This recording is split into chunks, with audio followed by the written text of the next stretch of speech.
Good morning. The 70th plenary meeting of the General Assembly is called to order. In keeping with established practice, I would like to invite the attention of the Assembly to document A/80/474, which contains a letter from the Secretary General addressed to the President of the Assembly, in which he informs the Assembly of Member States in arrears in the payment of their financial contributions to the United Nations within the terms of Article 19 of the Charter.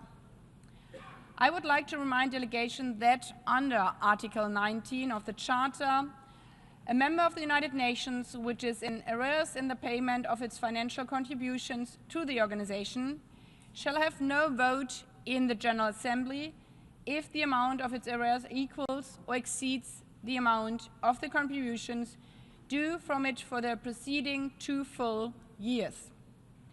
The General Assembly may nevertheless permit such a member to vote if it is satisfied that the failure to pay is due to conditions beyond the control of the member. May I therefore take it that the Assembly takes note of the information contained in this document? It is so decided. The Assembly will resume its consideration of Agenda Item 110, entitled Report of the Secretary General on the Work of the Organization. The documentation under this item is listed in the Journal of the United Nations. The Secretary General will make a statement to brief on his priorities for 2026, after which the formal meeting will be suspended for an informal meeting for interventions from the membership. Thereafter, the formal meeting will resume for delegations to deliver statements under Agenda Item 110. After his departure, the Secretary General's seat at the podium may be occupied by his representative.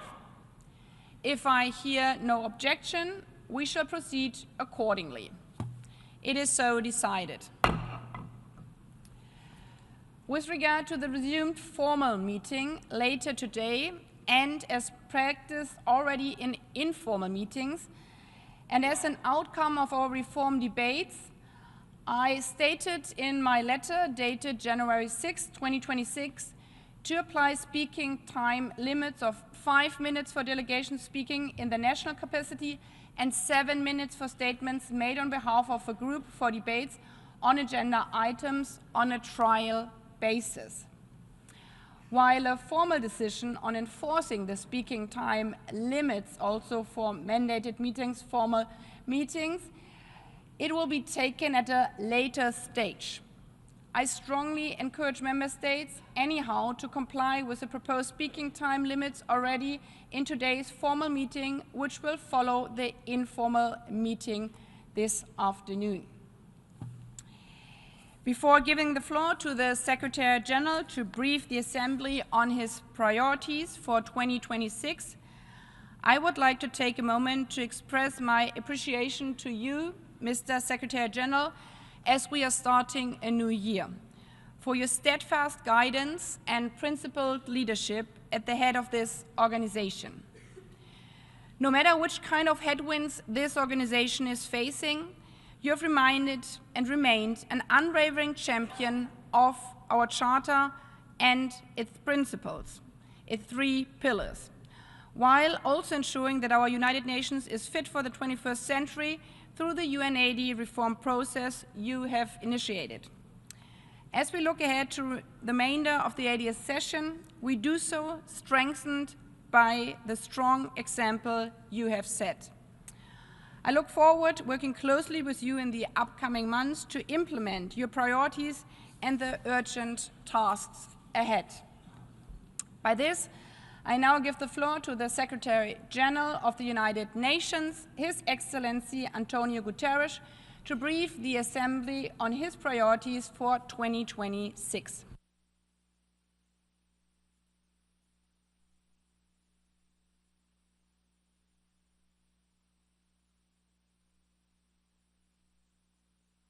Madam President of the General Assembly, thank you very much for your very kind and generous words. Excellencies, Happy New Year. I wish you and your families peace and health in 2026. It is tradition for the Secretary-General to come before the General Assembly and present priorities for the year ahead. Today, I do so for the final time. And let me assure you that I will make every day of 2026 count. I'm fully committed and fully determined to keep working, to keep fighting, to keep pushing for the better world that we know is possible. We already have had the benefit of the President of the General Assembly briefing you yesterday on the agenda for this year. And there is no shortage of urgent tasks before us, especially as we build on the Pact for the Future and UN8 initiative. So today, I want to use this traditional moment for something slightly non-traditional. I want to look not only to this year, but beyond, and to speak candidly about the larger forces and mega-trends shaping our world and the deeper challenges we must confront. Rather than a checklist, I want to zero on principles that must guide our work. But let me begin with the context. Excellencies, let's be clear. The context is chaos. We are in a world brimming with conflict, impunity, inequality, and unpredictability. A world marked by self-defeating geopolitical divides, brazen violations of international law, and wholesale cuts in development and humanitarian aid. These forces, and more, are shaking the foundations of global cooperation and testing the resilience of multilateralism itself. And that is the paradox of our era. At a time when we need international cooperation the most, we seem to be the least inclined to use it and invest in it. Some seek to put international cooperation on death watch, but I can assure you that we will not give up. And we are totally committed in the cause of peace in Gaza, Ukraine, Sudan, and far beyond, and tireless in delivering life-saving aid to those so desperate for support. And let's recognize that even in this turbulence, we have succeeded in claiming space for the United Nations where it was not given. We have stepped forward to help shape the global conversation on artificial intelligence, insisting that these powerful forces serve humanity and uphold human dignity. We have been on the front lines of efforts to secure fair and sustainable financing for development, pushing for reforms and new mechanisms to leave no country behind. And we have been outspoken on the urgent need for climate action, demanding ambition and working to rally governments, businesses, and civil society. Everywhere, we have sought to spotlight the needs of the most vulnerable people and countries. And we will keep pushing in all these areas and more this year. In the next few weeks alone, we will launch the Independent Scientific Panel on Artificial Intelligence to provide impartial, evidence-based assessment of AI opportunities, risks, and impacts.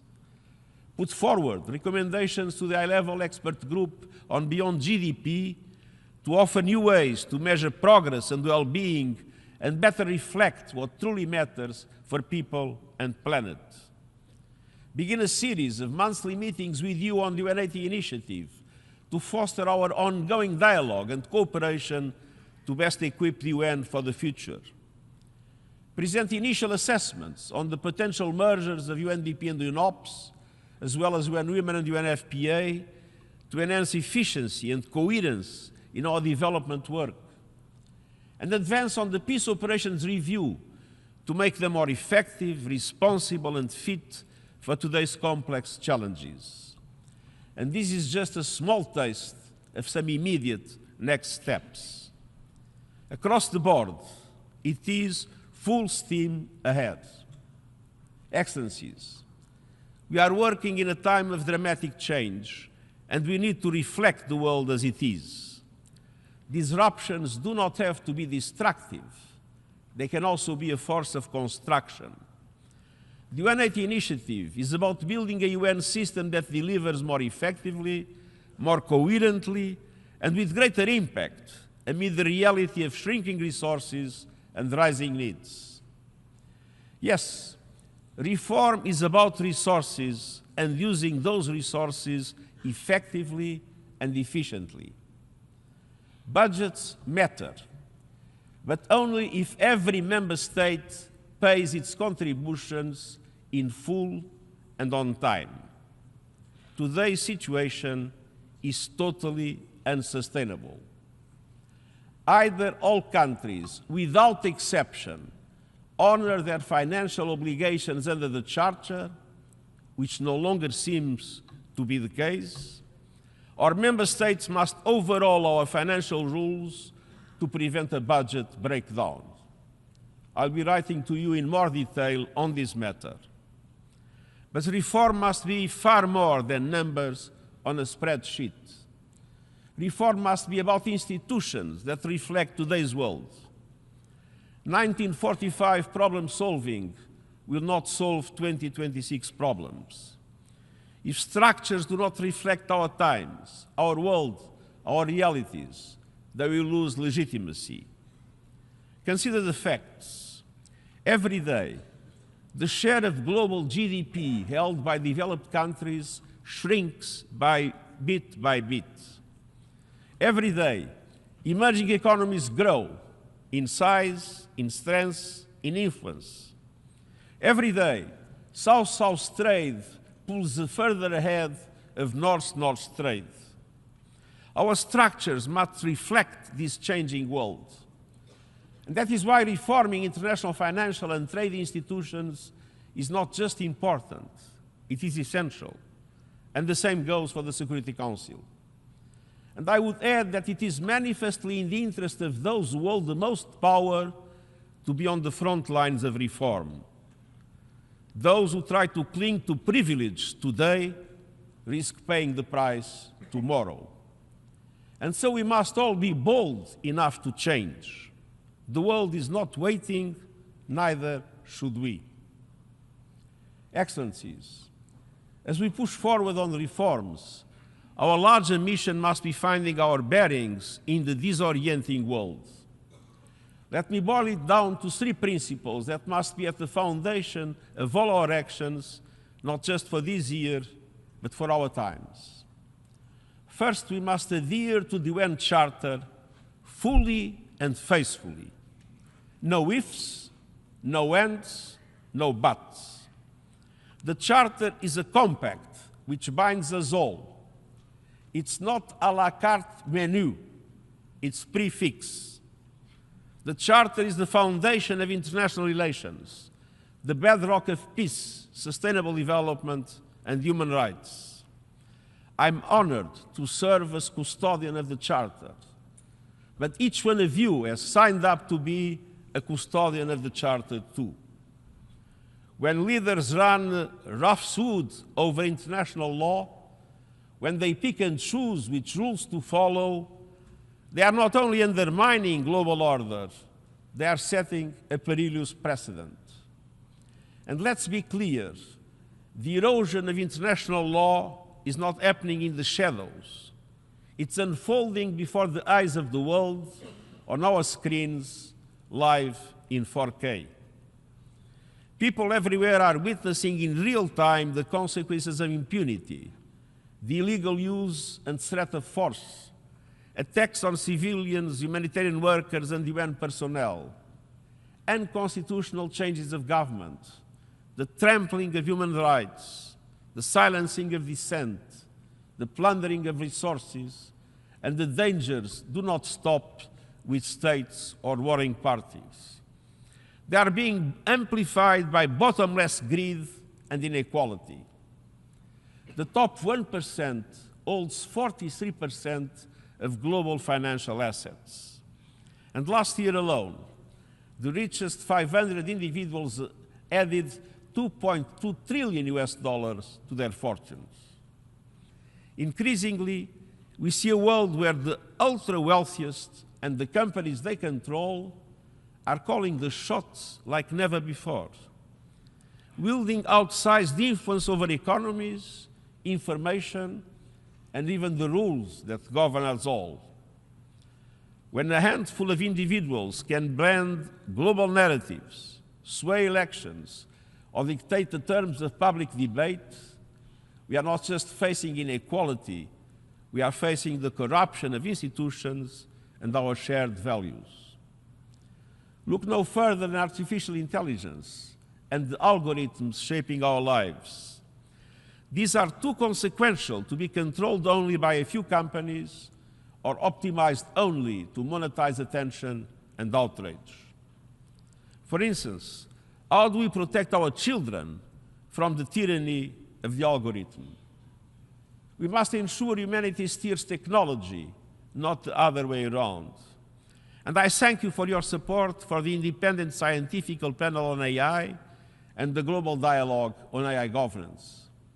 We need to keep working to build guardrails, accountability, shared standards, and the capacity to bridge the AI divide. The concentration of power and wealth in so few hands is morally indefensible. And more than that, it is a clear and present danger to the Charter and the promise of equal rights and dignity for all.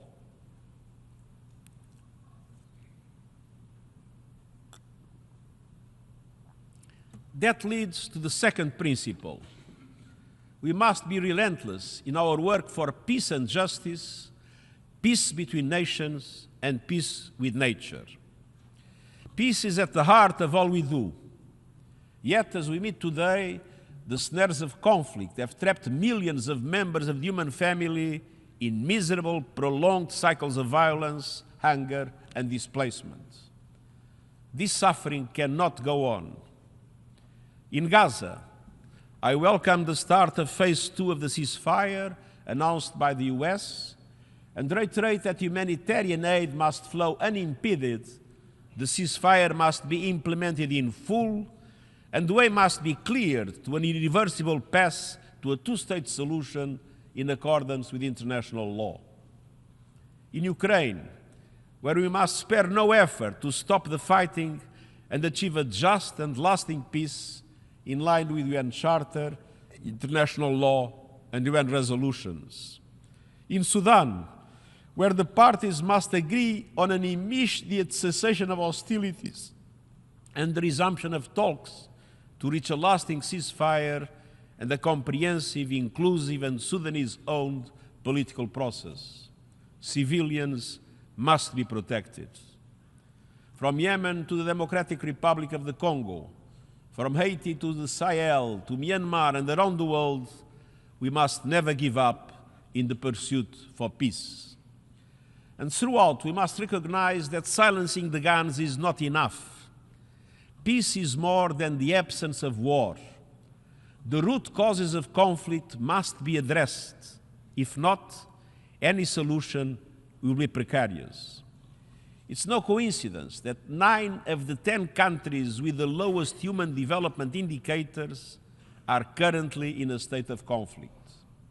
Sustainable peace requires sustainable development. Yet, 10 years after the adoption of the Sustainable Development Goals, 2/3 of the targets are lagging. The world is falling short by over $4 trillion a year in the resources developing countries need to deliver on these promises by 2030. And developing countries are being battered and bruised by limited fiscal space, crushing debt burdens, and skyrocketing prices. We must advance on last year's Seville commitment, which set out an ambitious agenda to scale up finance, address the debt crisis, and reform the international financial architecture so developing countries can invest in the systems that support development and peace. And peace with justice means peace grounded in international law and on human rights, economic, social, cultural, civil, and political, which are inalienable, indivisible, and interdependent. We must safeguard freedom of speech and civic space. And on that note, I'm deeply concerned about the violent repression in Iran. We must open the doors of opportunity for women and girls around the world. And I want to stress that we cannot and will not give in to the disturbing pushback on the rights of women, half of humanity, and the hard-won gains in equality, participation, and protection. I'm proud that we achieved for the first time in UN history gender parity at senior levels. We are stronger for it, and we will keep going. And we'll also build on progress to expand meaningful engagement with young people, full inclusion with persons with disabilities, and real opportunities for indigenous peoples. All of this is essential to build a more equitable, peaceful, just, and sustainable future. Excellences, une paix juste suppose aussi de faire la paix avec la nature. Un monde plongé dans le chaos climatique ne peut être un monde en paix. Le changement climatique est un multiplicateur de risques, attisant les tensions autour des terres, de l'eau et de la nourriture, chassant les populations de leurs foyers et mettant à mal les écosystèmes dont nous dépendons tous. C'est aussi une profonde injustice. Celles et ceux qui ont le moins contribué sont les premiers et les plus durement touchés. Les dirigeants ont échoué à contenir le réchauffement en dessous de 1,5 degré Celsius. Un dépassement temporaire de ce seuil est désormais inévitable, mais pas irréversible. Notre mission est de rendre ce dépassement aussi faible, aussi bref et aussi sûr que possible, et d'infléchir immédiatement la courbe pour revenir vers 1,5 degré. Concrètement, cela demande d'aller au-delà des plans climatiques nationaux pour réduire les émissions dès maintenant et continuer à les réduire. Accélérer une transition juste, ordonnée et équitable des combustibles fossiles vers les énergies renouvelables, doubler l'efficacité énergétique d'ici à 2030, développer les réseaux et les systèmes de stockage pour acheminer l'énergie propre partout, réduire les émissions de méthane et mettre fin à la déforestation. Honorer les promesses en matière d'adaptation et de pertes et dommages. Et garantir des financements abordables et prévisibles qui parviennent à celles et à ceux qui en ont besoin quand ils en ont besoin. Investir dans la justice climatique, c'est investir dans la paix et la sécurité. Car la vulnérabilité, où qu'elle soit, devient un risque partout, avec des répercussions sur les systèmes financiers, les chaînes d'approvisionnement et la stabilité mondiale. Third and finally, our priority must be to build unity in an age of division. Around the world, we see the risk of societies breaking down under the weight of racism, nationalist xenophobia, and religious bigotry. These poisons are corroding the fabric of communities, fueling division and distrust. The dangers are not abstract. They are visible in the daily lives of millions, supercharged by rhetoric and disinformation that seeks to exclude rather than embrace. And it's not enough to denounce these impulses ideologically or to simply say, this is wrong. Many people feel left behind. They see wealth around them, and yet they struggle to get by. They feel that rapid globalization, together with technological progress, have undermined their prospects. They look at large movements of people and are told falsely that identity is a zero-sum game. Demographic trends heighten the urgency. The demographic dividends cannot materialize if young people don't see the dividends in their own lives. At the same time, aging societies cannot afford to turn inward to build walls, literally or figuratively. Doing so is a recipe for stagnation and worse. Every country has the sovereign right within the law to manage its borders and ensure its security. But migrants and refugees also have rights, rights that must be respected and protected wherever they are. Our challenge and our priority must be to build welcoming societies, not walled-off citadels. Societies that invest in the software of social cohesion, inclusion, education and skills, decent jobs, and social protection with a new social contract. Societies that build communities where everyone's identity is respected and all feel they belong and are bound by shared civic values. Harmony is never accidental. It requires deliberate policy, resources, and political courage. If we fail to put our common humanity first, we risk losing everything that makes us strong. The choice is clear: inclusion or isolation, renewal or decline. We must build united societies in a world of united nations. Excellencies, I've spoken plainly because the times demand it. We cannot afford complacency, denial, or delay. We cannot be bystanders to injustice, indifference, or impunity. And we have the power to chart a different course. The Charter gives us our compass. Our pursuit for peace with justice gives us our purpose. And our common humanity gives us the imperative to act. The world is changing, often in ways that are unsettling, but also in ways that are inspiring. The forces of division and inequality are powerful, but so too is our capacity for solidarity and justice. Even in the rough seas of today, we can anchor our action in peace, dignity, and hope. That takes the best efforts of everyone. Let's never forget who we are and what we represent. The United Nations is a living promise, a promise that despite our differences, we will solve problems together. Let's keep that promise. Let's never give up. The stakes could not be higher, and the time could not be shorter. And I thank you.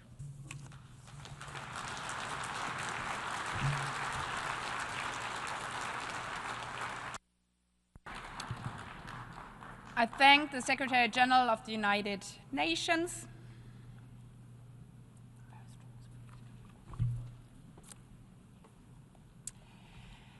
As mentioned earlier, I will now suspend the meeting for an informal meeting. The formal meeting will resume thereafter for delegations to deliver statements under agenda item 110. The formal plenary meeting is now suspended. I call to order this informal meeting on the priorities of the Secretary General of the United Nations for 2026. This meeting will not have a pre-established list of speakers. In order to request the floor, delegations are kindly requested to press the microphone button. Those speaking on behalf of a group should inform the Secretariat in order to be given priority in the speaking order. As stated in my letter dated January 6, 2026, speaking time during this informal meeting shall be limited to 3 minutes for delegations speaking in their national capacity and 5 minutes for statements made on behalf of a group of states.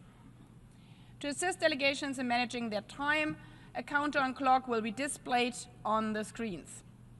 Please be advised that these time limits will be strictly enforced, including through the use of automatic microphone cutoff when the allowed time has expired. I thank you for your cooperation. As mentioned earlier, this segment will be followed by the resumption of the formal meeting, in which delegations will have an opportunity to deliver statements under agenda item 110.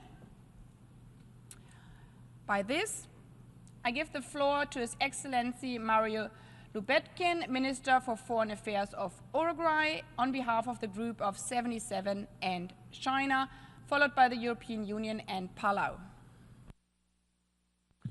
Thanks, Ms. President. Es un honor pronunciar esta declaración en nombre del Grupo de los 77 y China. El Grupo de los 77 expresa el agradecimiento al secretario general por la exposición de las prioridades para el 2026. Reconocemos que nuestro mundo continúa enfrentando desafíos complejos e interrelacionados que requieren una acción inmediata y coordinada, entre ellos los impactos cada vez mayores del cambio climático, la pobreza, el hambre, el aumento de los niveles de endeudamiento, la limitada financiación a los ODS, la pérdida de la biodiversidad, la creciente brecha digital y las medidas coercitivas unilaterales, así como la guerra y los conflictos persistentes que agravan la necesidad humanitaria en un contexto de disminución de recursos disponibles para atenderlos. El grupo reafirma su apoyo al reiterado llamado del secretario general a reconstruir la confianza y restaurar la esperanza mediante un multilateralismo inclusivo. Subrayamos la necesidad urgente de abordar las causas, raíz de los conflictos, poniendo énfasis en la paz duradera y en medidas para fortalecer la resiliencia, en particular en los países en desarrollo desproporcionadamente afectados por la inestabilidad. En materia de cambio climático, el 2025 siguió siendo un testigo de desafío sin precedentes, incluida la escalada de fenómenos meteorológicos extremos y el aumento de vulnerabilidad en los países por desarrollo. El grupo, por lo tanto, exhorta a la plena y oportuna implementación de todas las decisiones adoptadas en los periodos de las sesiones de las conferencias por parte de la Convención Marco de las Naciones Unidas sobre Cambio Climático, incluidas aquellas aprobadas en la COP30 celebrado en Belén. Reafirmamos que la Convención Marco de las Naciones Unidas sobre el Cambio Climático constituye el marco multilateral para abordar el cambio climático. Exhortamos enérgicamente a que se refuerce el financiamiento del Fondo para pérdidas y daños a fin de apoyar a los países en desarrollo más vulnerables. El grupo subraya la necesidad de un sistema financiero mundial que atienda de manera equitativa las necesidades de todas las naciones, en particular de los países en desarrollo. Exhortamos a una reforma integral y urgente de la arquitectura financiera internacional para abordar las desigualdades estructurales, garantizar un acceso justo a la financiación a largo plazo y promover el desarrollo sostenible. En este sentido, el grupo también hace un llamado a la plena y oportuna implementación de los compromisos acordados en el Compromiso de Sevilla, adoptado durante la Cuarta Conferencia Internacional sobre la Financiación para el Desarrollo, realizado en junio del 2025. La erradicación de la pobreza en todas sus formas y dimensiones sigue siendo un elemento fundamental en nuestros esfuerzos para lograr el desarrollo sostenible. Reiteramos nuestro llamado a la comunidad internacional para que proporcione el apoyo necesario a todos los países en desarrollo para erradicar la pobreza. Por lo tanto, respaldamos todas las propuestas del secretario general dirigidas a abordar la erradicación de la pobreza, que sigue siendo el mayor desafío global. El hambre y la seguridad alimentaria continúan siendo cuestiones críticas para muchos países en desarrollo y por eso destacamos la importancia de acciones concretas que incluyan inversiones sólidas a la resiliencia agrícola y los sistemas alimentarios para erradicar la pobreza, eliminar el hambre y alcanzar los objetivos del 2030. La rápida evolución de la tecnología, incluida la inteligencia artificial, presenta oportunidades de transformación, pero también riesgos de profundizar las brechas existentes. Consideramos la transformación digital como un medio fundamental para lograr los ODS y abordar desafíos como la educación de calidad, la atención sanitaria y la acción climática. El grupo expresa su preocupación por la situación financiera que viven las Naciones Unidas, la cual se debe al incumplimiento de algunos Estados miembros en el pago oportuno de sus contribuciones. Instamos a los Estados miembros a cumplir sus compromisos financieros en su totalidad y de manera puntual a fin de evitar socavar el proceso y los mandatos críticos. Al mismo tiempo expresamos nuestra empatía con aquellos que no pueden cumplir sus obligaciones debido a circunstancias fuera de su control. En el 2026 nos ofrece oportunidades significativas para acelerar el progreso como el Foro de Seguimiento sobre la Financiación para el Desarrollo, el Foro Político de Alto Nivel sobre el Desarrollo Sostenible, la Reunión Especial sobre Integridad Financiera y la implementación del panel científico de independencia sobre inteligencia artificial, el primer diálogo global sobre la gobernanza de la inteligencia artificial, entre otros. El grupo está dispuesto a participar de manera constructiva en el proceso UN 80 en el 2026 con el objetivo de garantizar que los mandatos se adecúen a los propósitos, que los recursos se utilicen de manera eficaz y que las prioridades de los países.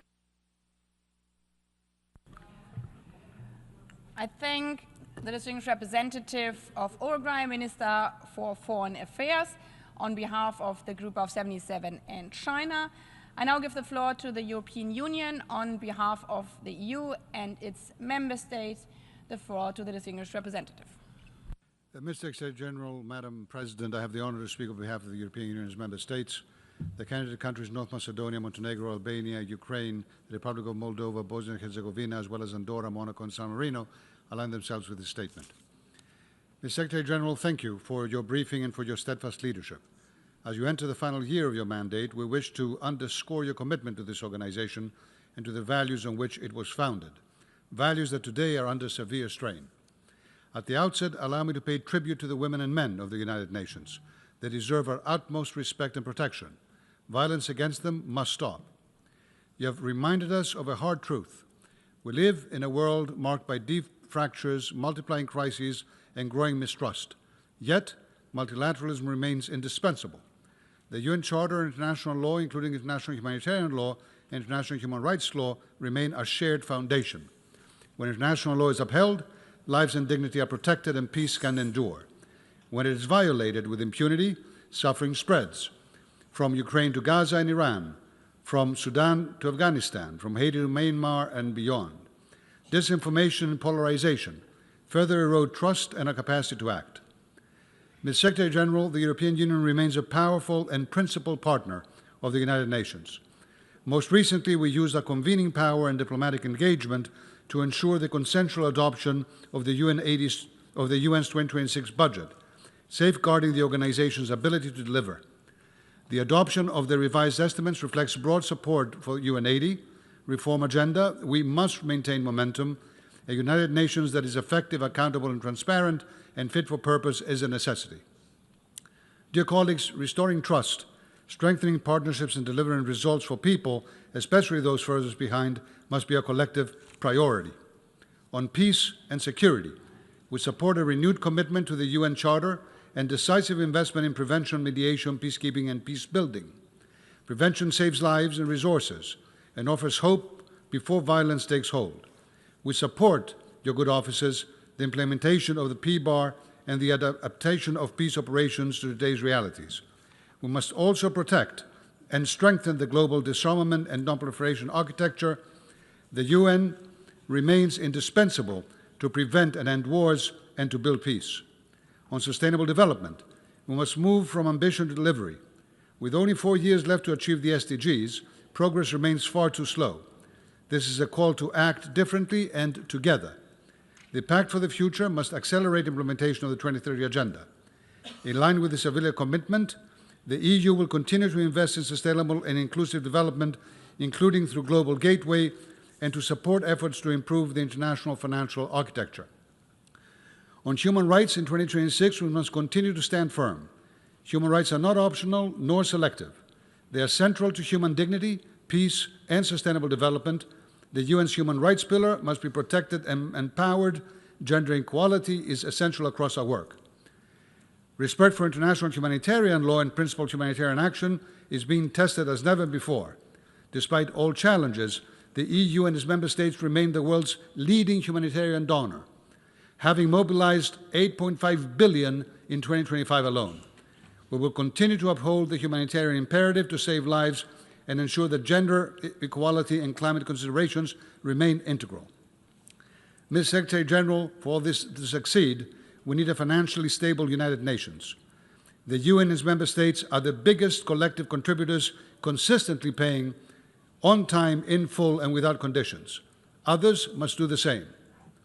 As we enter a turbulent 2026, one message stands out. Trust is our most precious currency. Trust in our institutions, in the rule of law, and in one another, most importantly, in one another. The European Union and its member states will work with all partners across regions and with civil society to strengthen this organization and ensure it remains a source of hope, protection, and solutions for generations to come. And we will stand by you, Mr. Secretary General, during this all-important final year of yours in office. Thank you. I thank the distinguished representative of the European Union. I now give the floor to the distinguished representative of Palau on behalf of the Alliance of Small Island States, followed by Bahrain and Lesotho.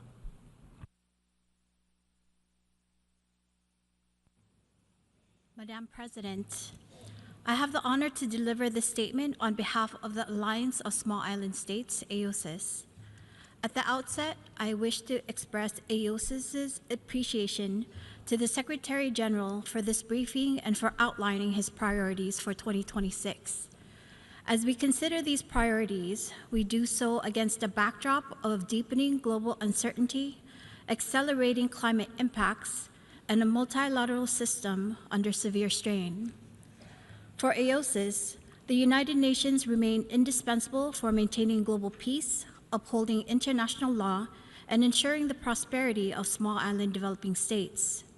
The months ahead will either shape our collective failure or our collective success. AOSIS remains committed to ensuring the latter. To do this, the multilateral system must be strengthened, not hollowed out.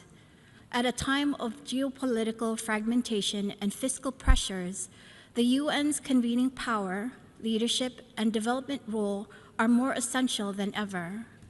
Reform efforts, including those under UN80, must result in an organization that is more responsive, inclusive, and effective, particularly for SIDS. At the same time, the special circumstances of SIDS must be fully operationalized across the multilateral system.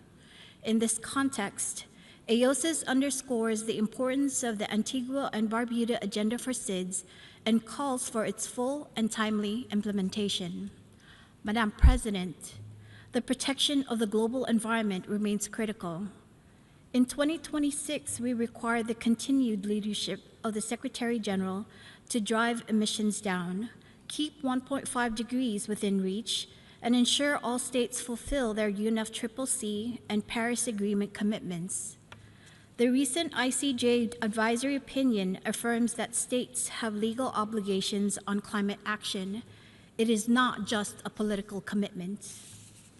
The entry into force of the BBNJ agreement this year and the convening of its first conference of the parties also represents a landmark moment for ocean governance. For AOSIS, the ocean is not only an environmental priority, it is central to our identity, livelihoods, and survival. Madam President, the international financial architecture must be reformed. The global financial system remains misaligned with today's financial landscape, relying on narrow income-based classifications that obscure vulnerability and limits access to finance, constrains fiscal space, and undermines sustainable development in SIDS. The Sevilla commitment reaffirmed the need to realign global financial rules and institutions with vulnerability and resilience. In 2026, this must translate into concrete reforms, including meaningful operationalization and use of the Multi-Dimensional Vulnerability Index to inform access to consensual finance, debt sustainability, and development cooperation. Madam President, as today's briefing remarks the Secretary General's last presentation of his priorities for the year under his tenure, AOSIS wishes to place on record its deep appreciation for his astute leadership and steadfast commitment to small island developing states. Throughout his term, the Secretary General has consistently advocated for a robust multilateral system, championed the 1.5-degree goal, and amplified the voices of the most vulnerable, including SIDS. Mr. Secretary General, AOSIS thanks you for standing with small island developing states during moments of profound global challenge. We look forward to continuing this work with you over the next 12 months, guided by the principles of solidarity, equity, and justice that you have so clearly championed over the last 9 years. I thank you. I thank the distinguished representative of Palau on behalf of the Alliance of Small Island States. I now give the floor to the distinguished representative of Bahrain on behalf of the Gulf Cooperation Council.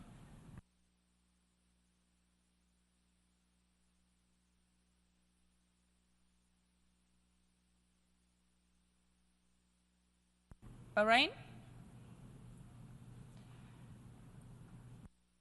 Somehow the microphone is not working. I see that you press it. Yeah, now. السيدة الرئيسة، يشرفني أن ألقي هذا البيان باسم دول مجلس التعاون لدول الخليج العربية، وهي الإمارات العربية المتحدة والمملكة العربية السعودية وسلطنة عمان ودولة قطر ودولة الكويت وبلادي مملكة البحرين. تتقدم دول مجلس التعاون بالشكر لمعالي الأمين العام على تقريره السنوي واستعراضه لأولوياته خلال العام 2026، معربة عن تقديرها لقيادته الحكيمة لأعمال المنظمة في هذه المرحلة الدقيقة، تزامناً مع الذكرى 80 لتأسيسها في ظل ما يواجهه المجتمع الدولي من تحديات معقدة. كما تجدد دول المجلس دعمها لجهوده المتواصلة في إرساء السلام استناداً إلى مبادئ ميثاق الأمم المتحدة والقانون الدولي وتعزيز الحوار والتعاون الدولي، بما يسهم في النهوض بالعمل متعدد الأطراف وترسيخ القيم الإنسانية المشتركة. السيدة الرئيسة، جاء اعتماد الجمعية العامة العام الماضي للقرار المعنون التعاون بين الأمم المتحدة ومجلس التعاون لدول الخليج العربية كخطوة تعكس تنامي الشراكة بين الجانبين وأهميتها المتزايدة على الساحة الدولية، بما يسهم في تكامل الجهود الدولية والإقليمية لمواجهة التحديات المشتركة وتعزيز السلم والاستقرار والتنمية المستدامة. وقد أكد إعلان الصخير الصادر عن الدورة 46 للمجلس الأعلى لمجلس التعاون لدول الخليج العربية التي عقدت في مملكة البحرين خلال شهر ديسمبر الماضي على تمسك دول مجلس التعاون بتوطيد الشراكة والتعاون السياسي والأمني والاقتصادي مع الدول الصديقة والمنظمات الدولية والتكتلات الاقتصادية بما في ذلك الأمم المتحدة. وحرصا على تحقيق سلام عادل ودائم في الشرق الأوسط، رحبت دول المجلس بمخرجات قمة شرم الشيخ للسلام، مؤكدة دعمها الكامل للجهود الرامية إلى ضمان الالتزام الكامل ببنود اتفاق إنهاء الحرب في قطاع غزة وتيسير إيصال المساعدات الإنسانية وإعادة الإعمار وتعزيز الجهود والمساعي المؤدية إلى إقامة دولة فلسطينية مستقلة ذات سيادة على حدود 4 يونيو 1967 وعاصمتها القدس الشرقية، وفقاً لحل الدولتين ومبادرة السلام العربية وقرارات الشرعية الدولية. وفي هذا السياق ترحب دول مجلس التعاون باعتماد الجمعية العامة للأمم المتحدة لإعلان نيويورك. السيدة الرئيسة، في ظل التحولات الرقمية المتسارعة، تؤكد دول مجلس التعاون أهمية تسخير التكنولوجيا والذكاء الاصطناعي والأمن السيبراني على نحو مسؤول يخدم الإنسانية. وفي هذا السياق ترحب دول المجلس بإنشاء فريق علمي دولي مستقل معني بالذكاء الاصطناعي، وتطلع إلى المشاركة الفاعلة في الحوار العالمي السنوي حول حوكمة الذكاء الاصطناعي المقرر عقده خلال العام الجاري.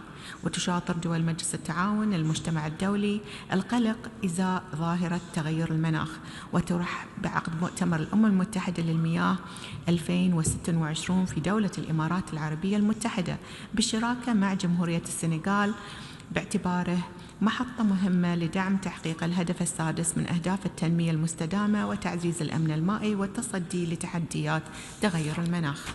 السيدة الرئيسة، فيما يتعلق بجهود إصلاح منظومة الأمم المتحدة وخاصة مبادرة UN80، تؤكد دول مجلس التعاون أهمية أن تكون العملية شاملة وشفافة وتقودها الدول الأعضاء، بما يحافظ على الطابع الحكومي الدولي للمنظمة ودورها في تعزيز التنمية المستدامة والسلم والأمن الدوليين. كما تشدد على أهمية أن تركز الإصلاحات على تعزيز كفاءة وفعالية المنظومة دون المساس باختصاصات أجهزتها الرئيسية. وفي الختام، تؤكد دول مجلس التعاون ضرورة تكثيف الجهود الدولية من خلال الاستحقاقات الأممية الرئيسة المقرر عقدها خلال عام 2026، بما يسهم في دعم تنفيذ أهداف التنمية المستدامة وتحقيق المصلحة المشتركة للإنسانية جمعاء.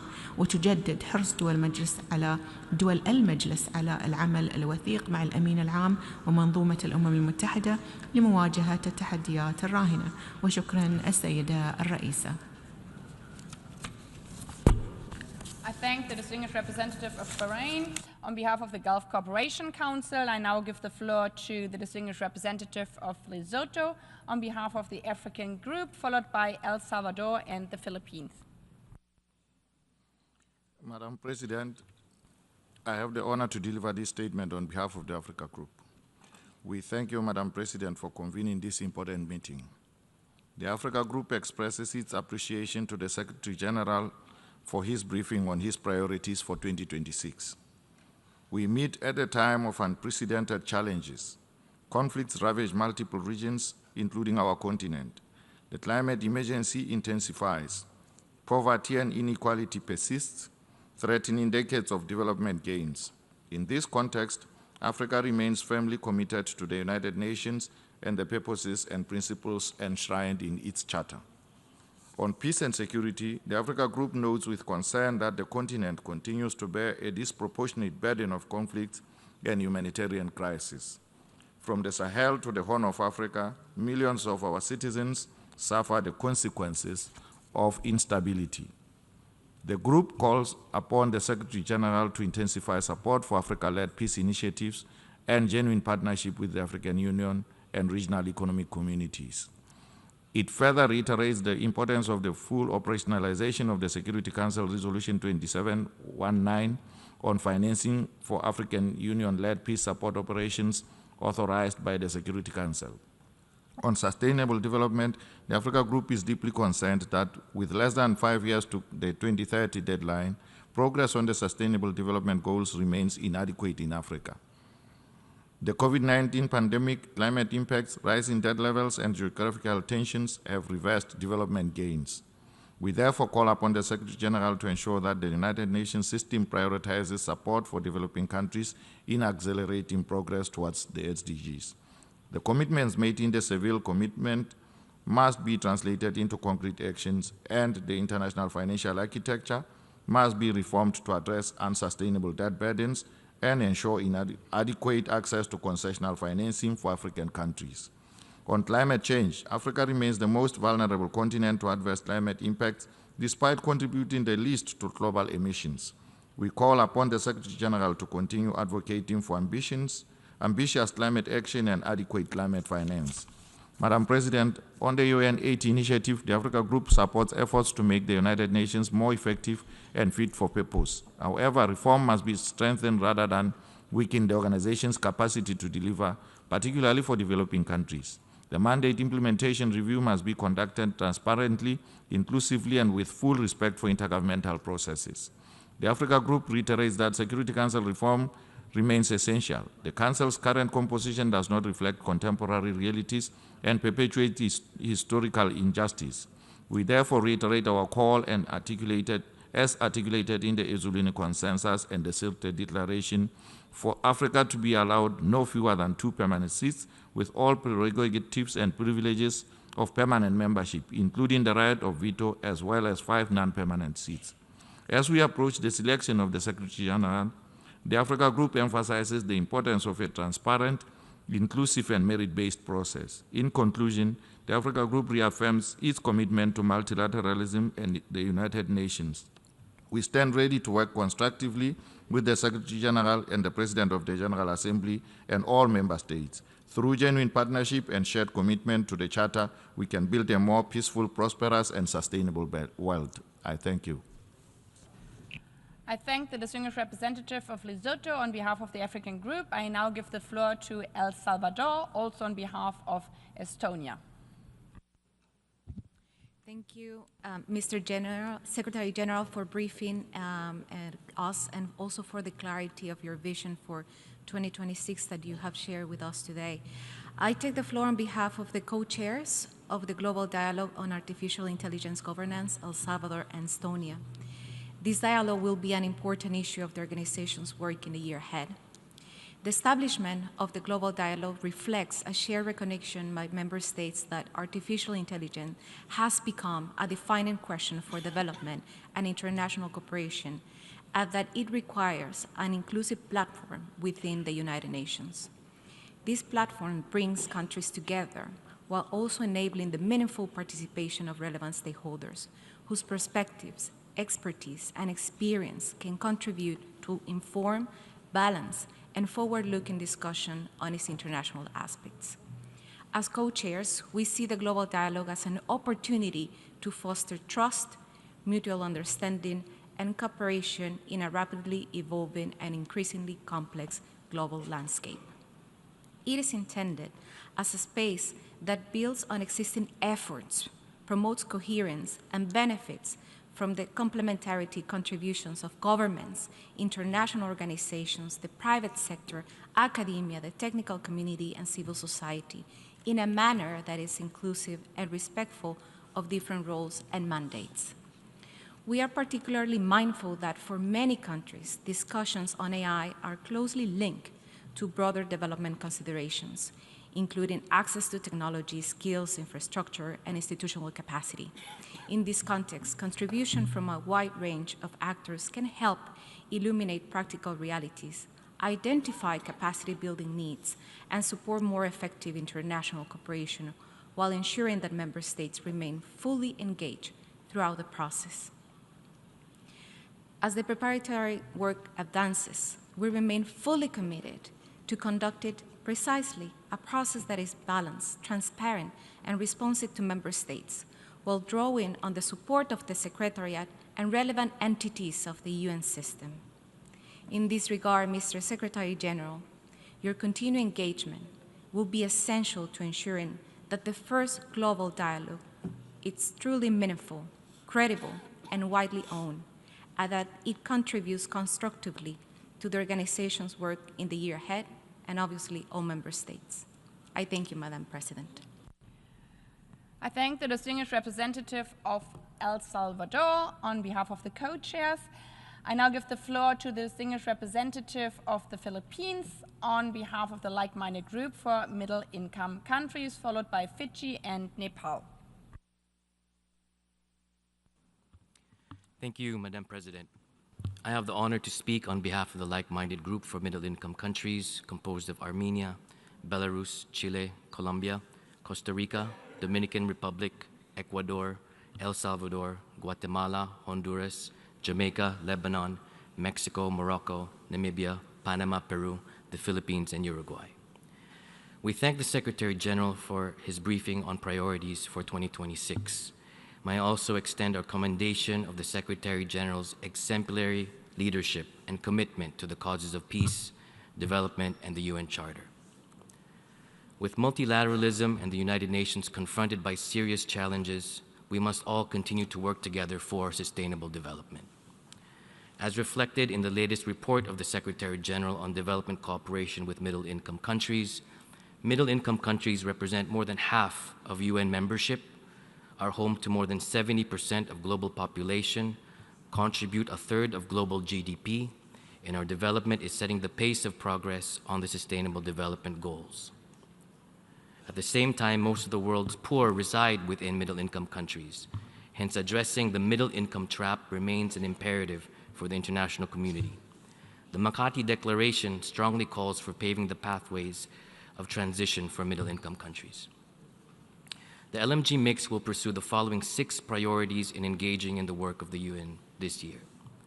First, we look forward to consultations on the elaboration of a strategic plan of action for middle-income countries, as mandated in the recent resolution, Development Cooperation with Middle-Income Countries. A plan of action designed and led by MIX will catalyze efforts towards addressing the specific challenges facing middle-income countries and galvanize further support from member states, UN agencies, and relevant stakeholders.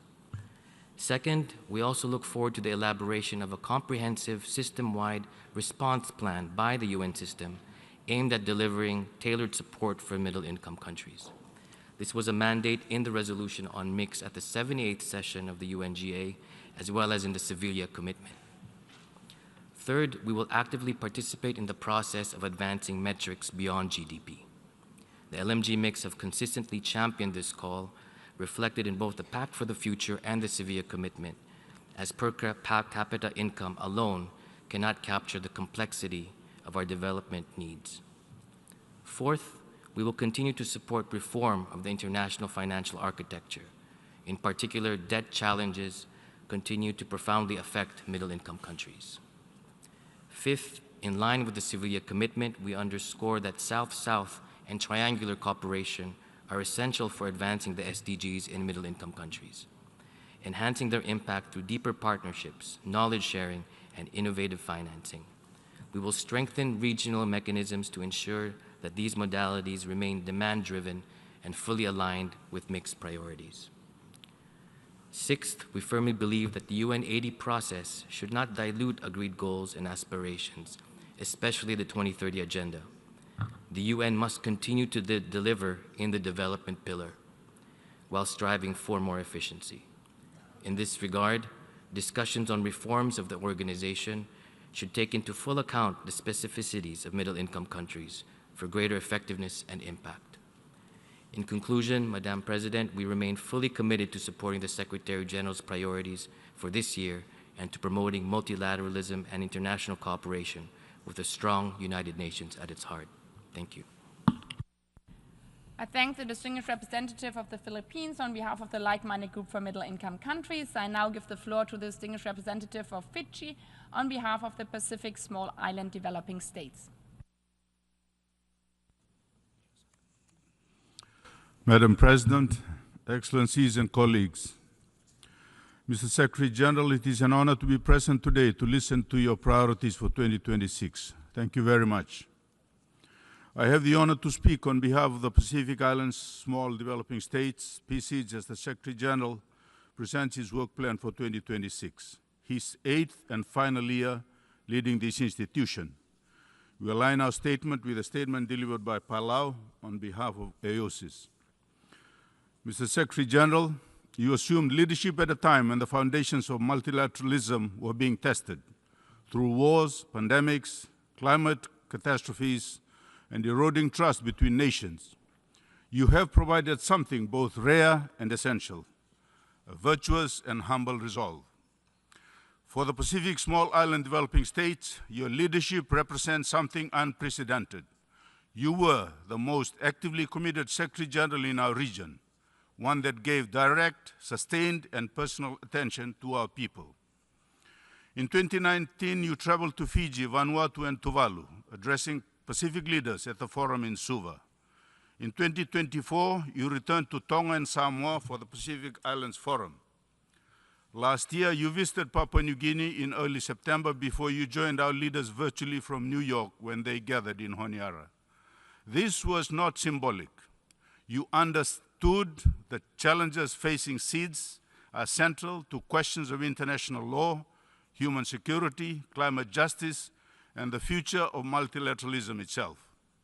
Mr. Secretary General, you have named climate change what it is, the defining security threat of our age. When you stood on Pacific soil and declared, if we save the Pacific, we save the world, you transformed our fight for survival from a regional concern into a global priority. The Paris Agreement's 1.5-degree target, which you have defended relentlessly, is not an abstract number for us. It is the difference between adaptation and extinction. You have navigated circumstances that would have broken lesser leaders. COVID-19, multiplying armed conflicts, sustained assault on the multilateral system itself. Through it all, you have maintained unwavering commitment to the UN Charter's principles, even when it cost you political capital, even when powerful member states objected, even when silence would have been easier. Your support for the MVI, your advocacy for climate finance that reaches those most in need, your championing of the Pacific Resilience Facility, this reflects a Secretary General who understands that justice cannot be separated from development. You have spoken truth to power, all powers, when human rights were violated, when international law was breached, when the vulnerable were abandoned. You have refused to let the UN become merely an instrument of great power politics.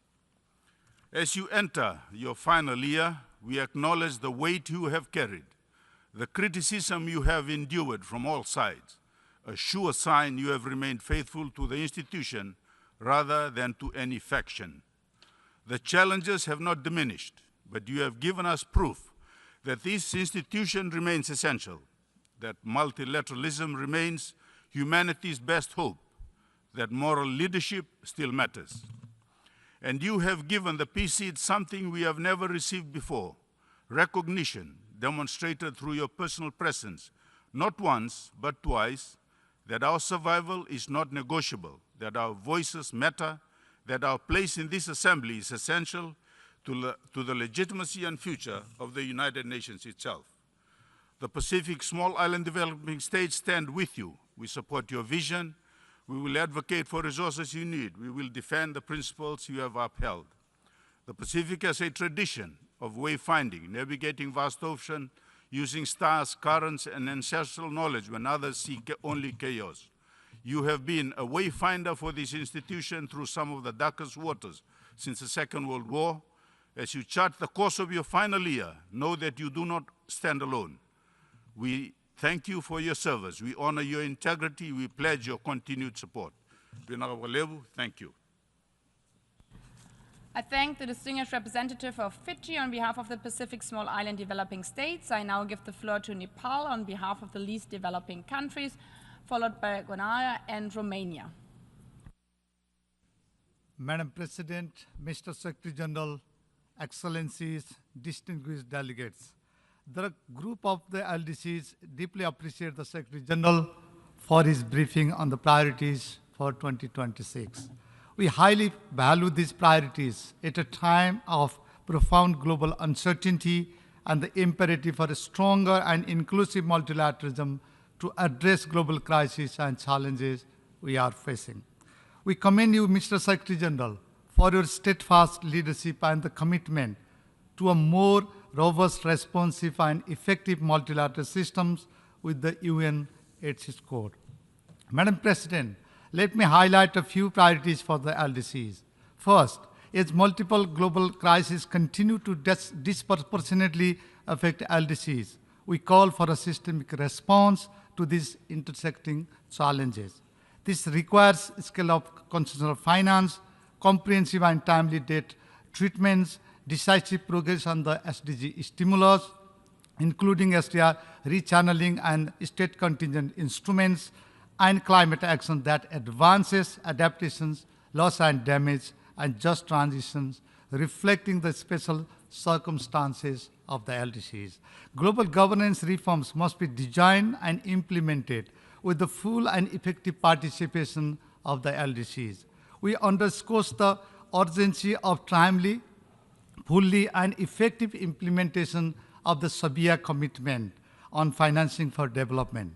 Second, despite significant headwinds, LDCs continue to demonstrate resilience and make concrete progress on the graduations, with 14 more countries on the graduation pathway. The Secretary General once said, I quote, "Graduations must be a reward, never a punishment," unquote. On this, as reflected in the outcome of the high-level meeting on graduations held in Doha last month, predictable, adequate, and incentive-based international support for graduating and graduated countries is a must for their smooth, resilient, and irreversible graduation. Third, we call for a renewed and recalibrated focus on LDCs across all three pillars of the UN's work so that the SDG and DPOA can be delivered. In fact, delivering for LDCs is a precondition for delivering on the SDG globally. We therefore urge a stronger, integrated, country-driven UN system that is aligned with nationally owned development plans and graduation strategies. Fourth, LDCs need a stronger, more effective, and responsive UN now more than ever.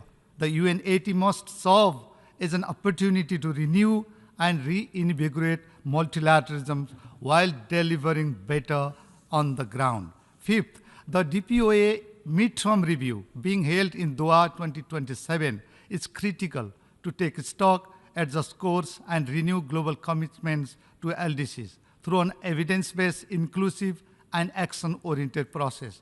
The group counts the Secretary General's full support, including through analytical capacities and convening power and coherent linkages with the Pact of the Future, financing for development, and climate processes, so that LDC's priorities are consistently reflected and acted upon. Madam President, the group reiterates its full support to the Secretary General and stands ready to work constructively with the UN membership and international community. Together, we must ensure that at 80, the UN delivers on the promises of its Charter and the 2030 Agenda for 1.2 billion people living in LDCs and for future generations. I thank you. I thank the distinguished representative of Nepal on behalf of the least developing countries. I now give the floor to Grenada on behalf of the Caribbean community, followed by Romania and Indonesia.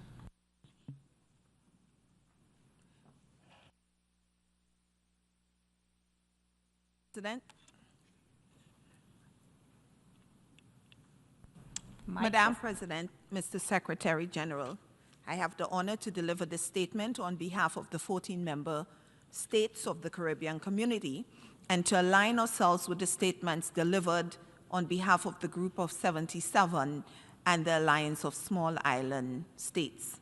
We meet at a time of intensified challenges, geopolitical, environmental, and economic. Across almost every region, conflict and insecurity are growing. Defense spending is increasing while resources for development are being reduced. At the same time, the selective application of international law is weakening confidence in the rule-based international order. For small island developing states, this is not an abstract concern. When multilateralism is weakened and international law is applied inconsistently, it is those with the least power and the greatest vulnerability who bear the heaviest cost. In this context, the United Nations has never been more important. The UN remains the only truly universal institution where all states can engage on equal footing, where dialogue can be sustained even in times of crisis, and where collective solutions can be built. Mr. Secretary General, your role in this moment is pivotal. You provide steady leadership to a global institution operating under exceptional strain, and your role as both moral voice and institutional steward is essential to the credibility and effectiveness of the United Nations. As member states, we too have an equal responsibility to uphold that credibility. CARICOM has given its full support to the UN 80 initiative and to the creation of stronger, more fit-for-purpose organization. A more agile and financially sound United Nations must also be a more equitable and responsive one, especially for those who are most vulnerable. The continued impactful presence on the ground in our countries and region remains of paramount importance for the Caribbean. Madam President, CARICOM wishes therefore to highlight 3 priority areas where sustained UN engagement is essential. First, peace and security. This includes the illicit trafficking in arms and drugs, which continue to destabilize societies and weaken state institutions globally. We underscore the dire situation in Haiti, which is a test of international solidarity. The work of BINU and UNSOH alongside the gang suppression force remains vital to supporting Haiti's return to democratic governance, restoring security, and addressing the profound injustices suffered by the most vulnerable, particularly women, girls, and children. Sustained political engagement and coordinated international support are imperative. Second, development and resilience. The full and effective implementation of Antigua and Barbuda Agenda for SIDS lies at the heart of our priorities. Climate shocks, external economic volatility, high debts, and constrained access to concessional finance are largely beyond our control, yet they shape our developmental prospects. We count on your leadership, Mr. Secretary General, to accelerate the implementation of ABAS, including tools such as the MVI. We are also convinced, like you, that the international financial architecture needs urgent reform so that the international system can better respond to the special circumstance of SIDS and other vulnerable countries. Third, environmental sustainability. The climate crisis, ocean degradation, and biodiversity loss are defining challenges of our time. None of these can be addressed by any country acting alone. They demand collective action, and the United Nations system remains the principal organ through which that cooperation must be mobilized. Finally, Mr. Secretary General, we commend your persistence and your courageous leadership at a time of extraordinary geopolitical tensions. CARICOM will continue to work with you to ensure that the United Nations remain a strong, credible, and effective pillar of the international system. We thank you. I thank the distinguished representative of Grenada on behalf of CARICOM. By this, we end the statements by groups, on behalf of groups, and come to statements from individual member states. Please be aware of the 3-minute time limit, starting by the distinguished representative of Romania, followed by Indonesia and Cuba. Thank you very much, Madam President. I would like to add a few points in addition to the statement delivered by the European Union.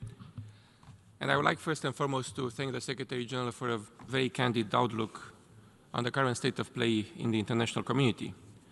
We do hear and fully share your call, Mr. Secretary General, and the urgency to rise up to meet the multidimensional challenges threatening the very fabric of our multilateral architecture. The 80th UN anniversary coincides with a pivotal moment for the organization, and a predictable and stable environment where member states can enjoy security, prosperity, and the protection of fundamental freedoms is dependent indeed on a solid international legal order. I do want to echo your call on member states respecting strictly the UN Charter and its principles, but also the purposes. They are non-negotiable indeed if we want to restore trust in the international community and achieve peace. We also acknowledge the need to have an honest assessment and prepare an adequate response to make the UN more fit for purpose 8 decades later on. And Romania strongly supports your bold UN 80 initiative reform agenda, and we believe that indeed it is the best vehicle to strengthen the multilateral system and equip the necessary means, the United Nations with the necessary means to respond to current challenges. It is in this spirit, Secretary General, that Romania undertook with the responsibility of the co-chairmanship of the negotiations on the revitalization of the work of the General Assembly together with our colleagues from South Africa during the previous session, and we are pleased that Resolution 79327 is indeed a good baseline for ongoing discussions on the UN 80, as well as on the process for the selection and appointment of the Secretary General. We expect the upcoming consultations to build on the commitments undertaken collectively in Resolution 79327 in compliance with our responsibility to implement mandates, and I look forward to continue working closely with my colleagues from St. Kitts and Nevis. You have mentioned the mergers of a number of entities in the UN system. As I have been appointed as president of the UNDP, UNFPA, UNOPS board, I do look forward to turn every stone together with board members, but also with member states, and to identify the best option for advancing these proposed mergers, which I have to say it was a very courageous idea, which in time matured and morphed into a quite significant and dynamic debate between the bureaus of those boards and with the Secretariat, and we are indeed committed to pushing forward this reform agenda and to make sure that the consultation process will. I thank the distinguished representative of Romania. I now give the floor to the distinguished representative of Indonesia. Thank you, Madam President, and I also wish to thank the Secretary General for his important and insightful briefing. The Secretary General's report and briefing convey stark assessment of the deepening challenges and chaos confronting humanity on all fronts. Yet he also conveys vision and determination. And in this regard, allow me to start by extending Indonesia's heartfelt appreciation to the Secretary General for his relentless work in defending multilateralism, in defending humanity. The road ahead will be even more challenging. Expectations are high that we will continue to have a Secretary General who safeguards multilateralism and defends international law, having an inclusive, transparent, and accountable process is key. Madam President, this year begins with fundamental questions about the limits of multilateralism and the sanctity of international law. History tells us that a global order built on power alone is not sustainable. Indonesia's experience in our own region shows that an international order better delivers when it embraces, not dominates. In this regard, I wish to call for two urgent actions. First, rebuild trust and predictability. Upholding multilateralism and international law is the only path to peace. Multilateralism must be re-anchored in problem-solving, not power rivalries. An a la carte approach to international law will only open a dangerous Pandora's box. Second, transform uncertainty into opportunity. We must seize the UN 80 to reinforce the UN as an effective, inclusive platform for collective actions. We must continue to advance sustainable development as part and parcel of a peaceful world. The Secretary General has repeatedly called for a more networked, inclusive, and effective multilateralism. It is timely to revive the call, working together in navigating complex challenges, including by accelerating the UN reform. Madam President, amidst a global outlook that is increasingly more and more chaotic, Indonesia continues to advocate for dialogue, cooperation, partnership, and multilateral solutions. As my President Prabowo Subianto underlined in this very hall last September, we must stand for a multilateral order where the weak do not suffer what they must, but live with the justice they deserve.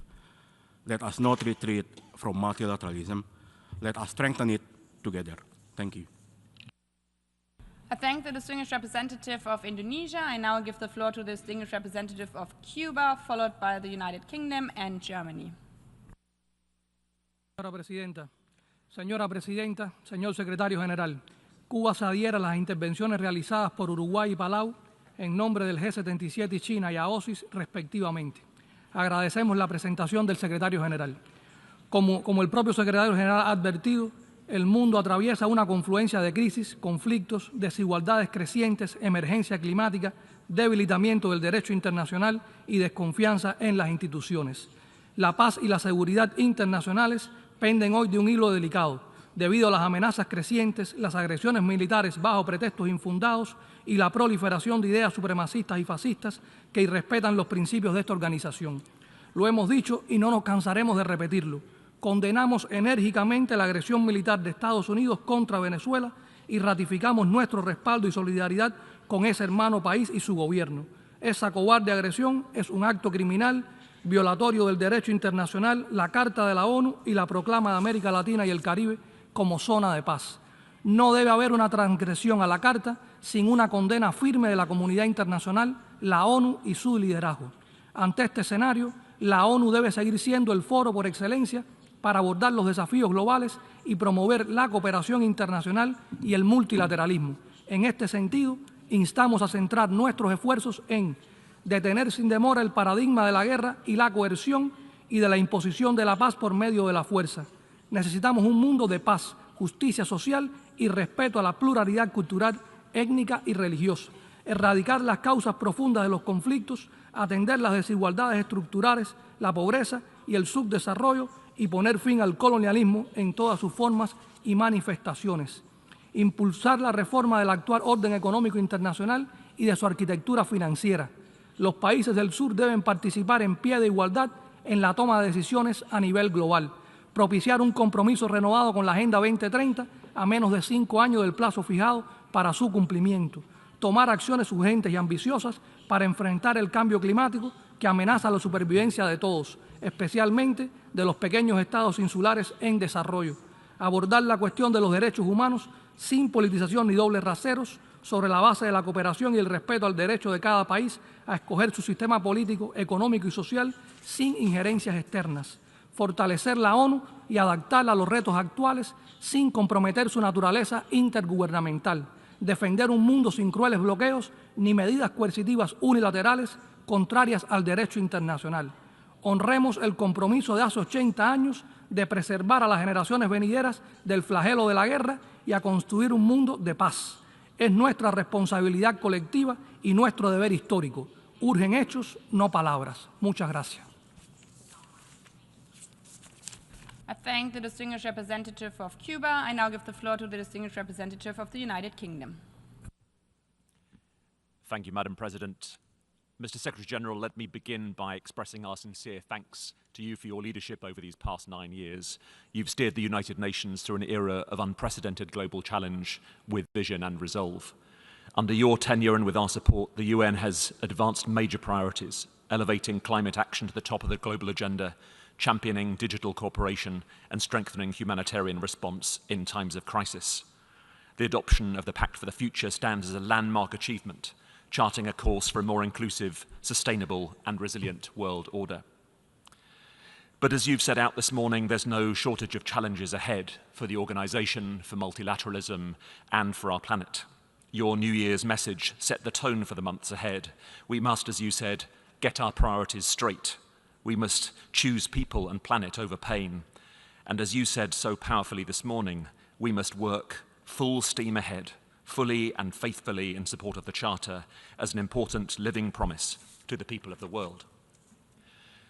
Alongside the 3 principles you highlighted, we welcome your UN80 reform initiative and your commitment to make this organization more inclusive, more efficient, and better able to serve those who depend on it most. And we welcome your clear message today about taking that forward with continued high ambition. These efforts are essential to ensuring the UN can meet the defining challenges of our time, and the UK stands ready to work with you and all member states to advance this important agenda.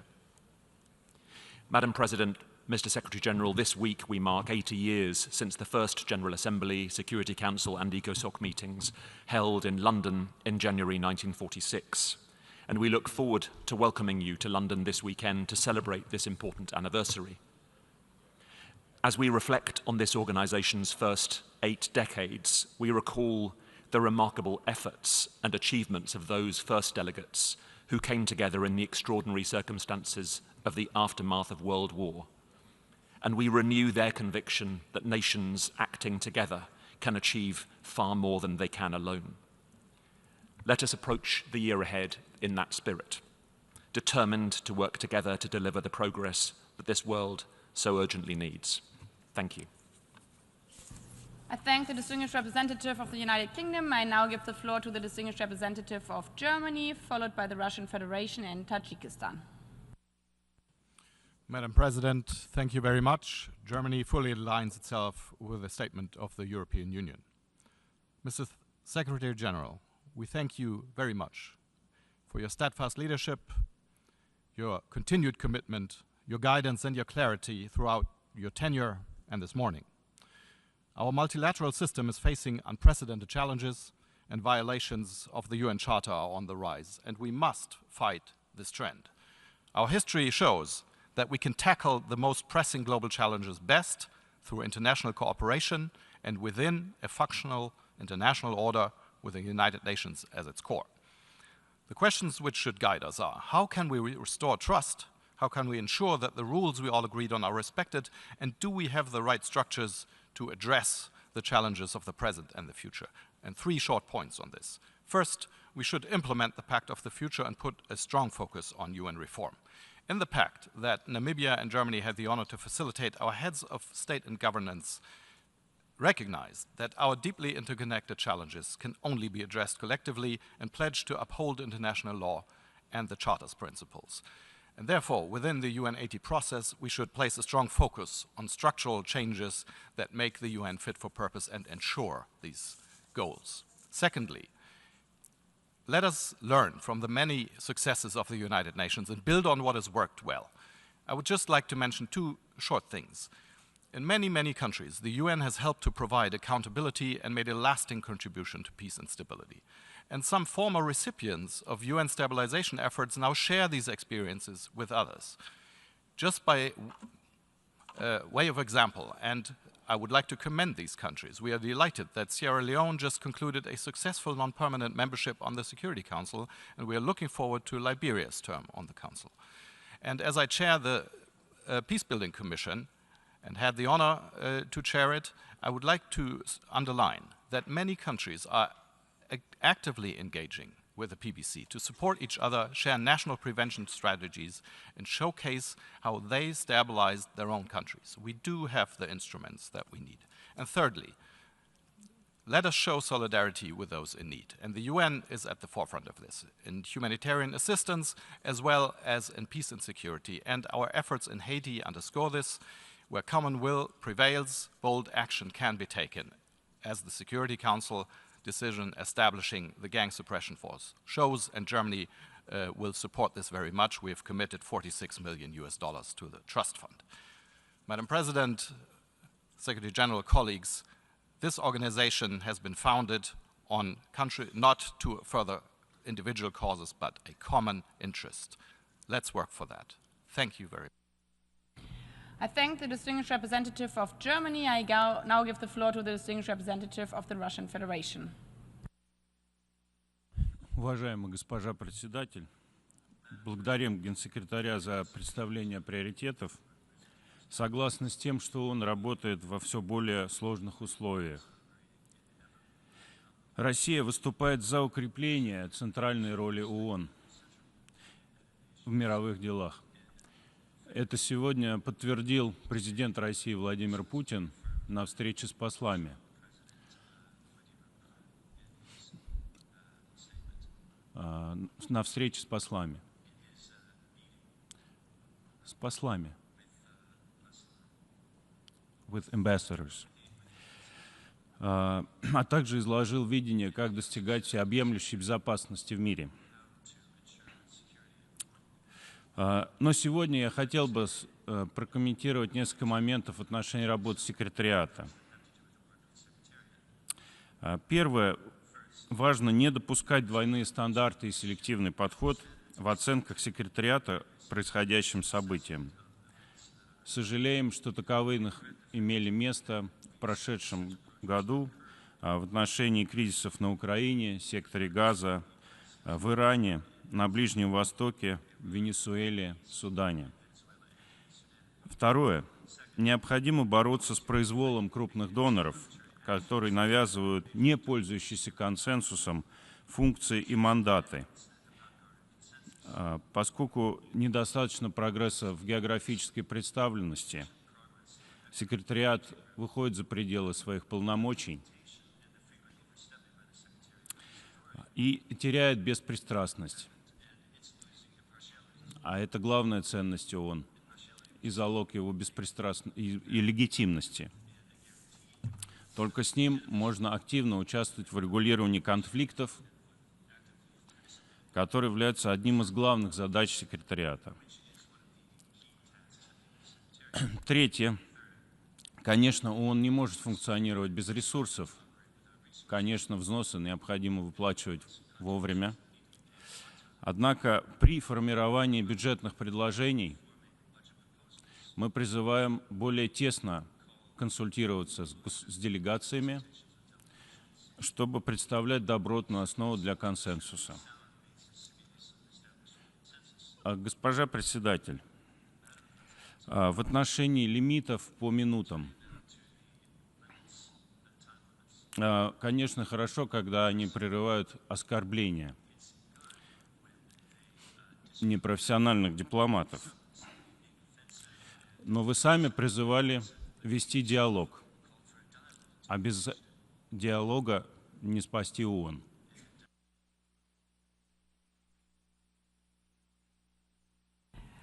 I thank the distinguished representative of the Russian Federation. I now give the floor to the distinguished representative of Tajikistan, followed by China and Poland. Thank you.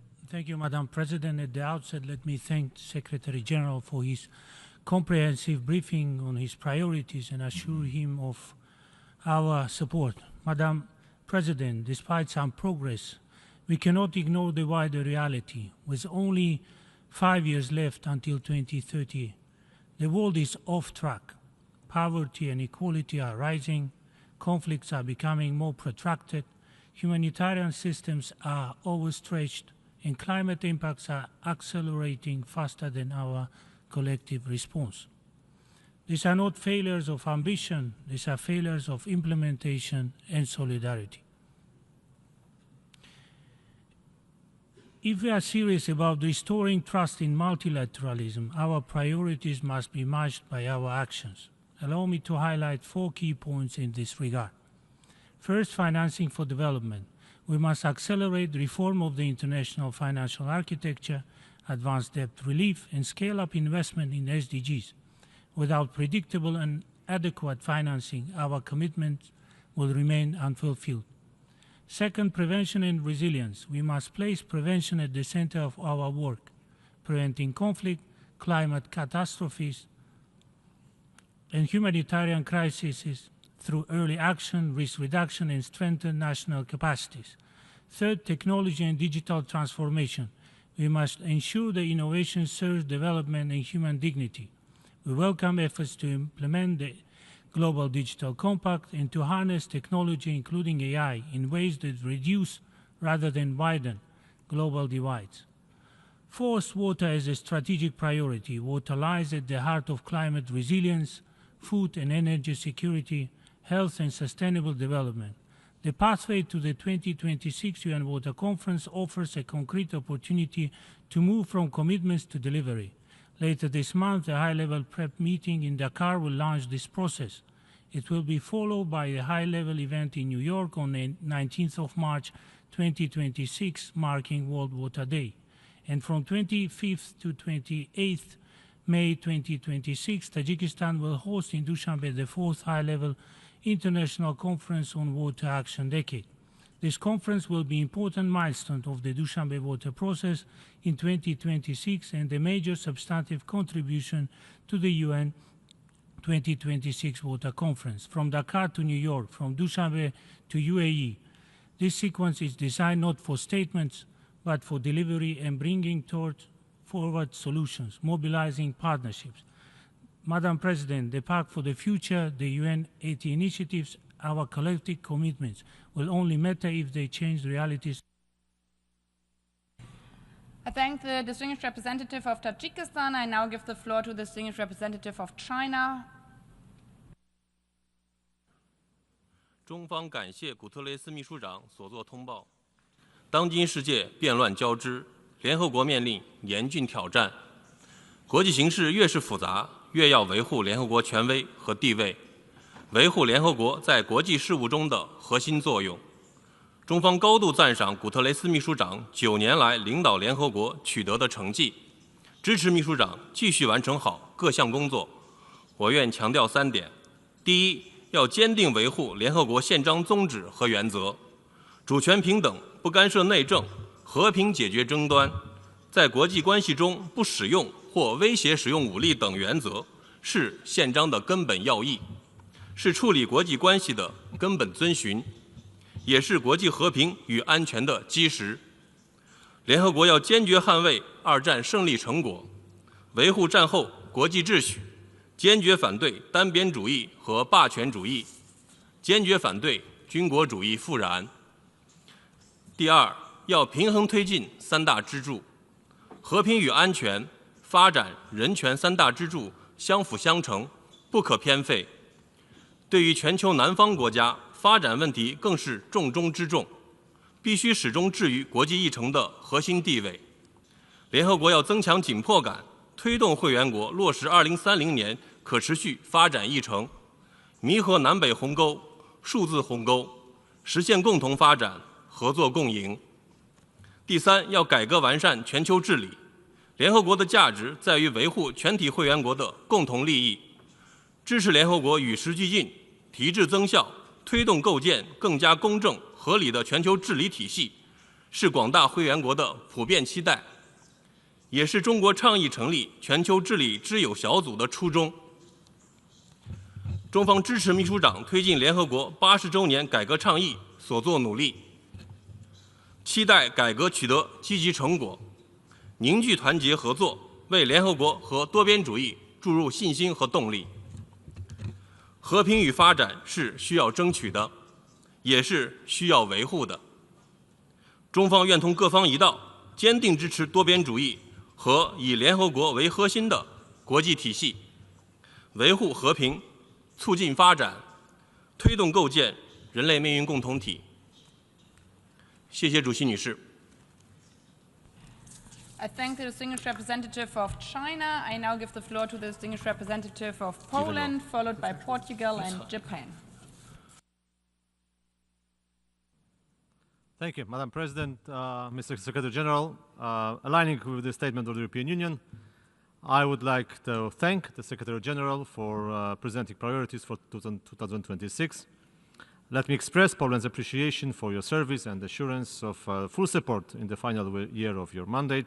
And Poland shows this support not in words but in deeds. We have paid our contribution for 2026 in full and in advance. We fully agree with the SG that at the core of our priorities must be the unwavering commitment to upholding the principles of the UN Charter and international law. In today's complex and volatile global environment, it is essential that the United Nations remains fit for purpose and capable of responding effectively to the emerging challenges. And the UN Charter is our anchor in the sea of chaos, as you described the world of today. In that context, let me quote the last Friday's address by the Pope Leo XIV to the members of the diplomatic corps, and I quote, "Efforts are needed to ensure that the United Nations not only reflects the situation of today's world rather than that of the post-war period, but it is also more focused and efficient in pursuing policies aimed at the unity of the human family instead of ideologies." And I agree with that quotation. We echo this call and support the UN reform to renew strong and effective multilateralism firmly rooted in the UN Charter. Peace and security, based on sovereignty and territorial integrity of all member states, brutally attacked by ongoing wars like Russia's aggression against Ukraine, human rights based on universality, and sustainable development based on solidarity with people and planet. All three pillars must remain equally important. Fulfilling ambitious goals needs not only genuine leadership, but also a renewed collective determination among the UN members. This determination will be needed, first and foremost, to undertake responsible actions to advance UN reform. Poland appreciates Secretary General Guterres' UN80 initiative and the Pact for the Future. It is up to us, the member states, to deliver a positive outcome that will streamline the activities of the UN. Poland strongly supports multilateralism and reaffirms its commitment to the United Nations and to the Secretary General, particularly in the efforts to reform the organization so that it's fit for today's realities and challenges. But finally, this organization is what we, member states, make it of it. So less hypocrisy and more commitment. Thank you. I thank the distinguished representative of Poland. I now give the floor to the distinguished representative of Portugal. Thank you, Madam President. Mr. Secretary General, we thank you for your briefing on priorities for 2026, and we fully support the three principles you have outlined. As you mentioned, this is a demanding moment for the United Nations. The world is marked by prolonged conflicts, by growing inequalities, by the climate emergency, and by rapidly evolving technological challenges. But it is also a moment of responsibility, a moment to translate bold commitments into action and to choose cooperation over fragmentation.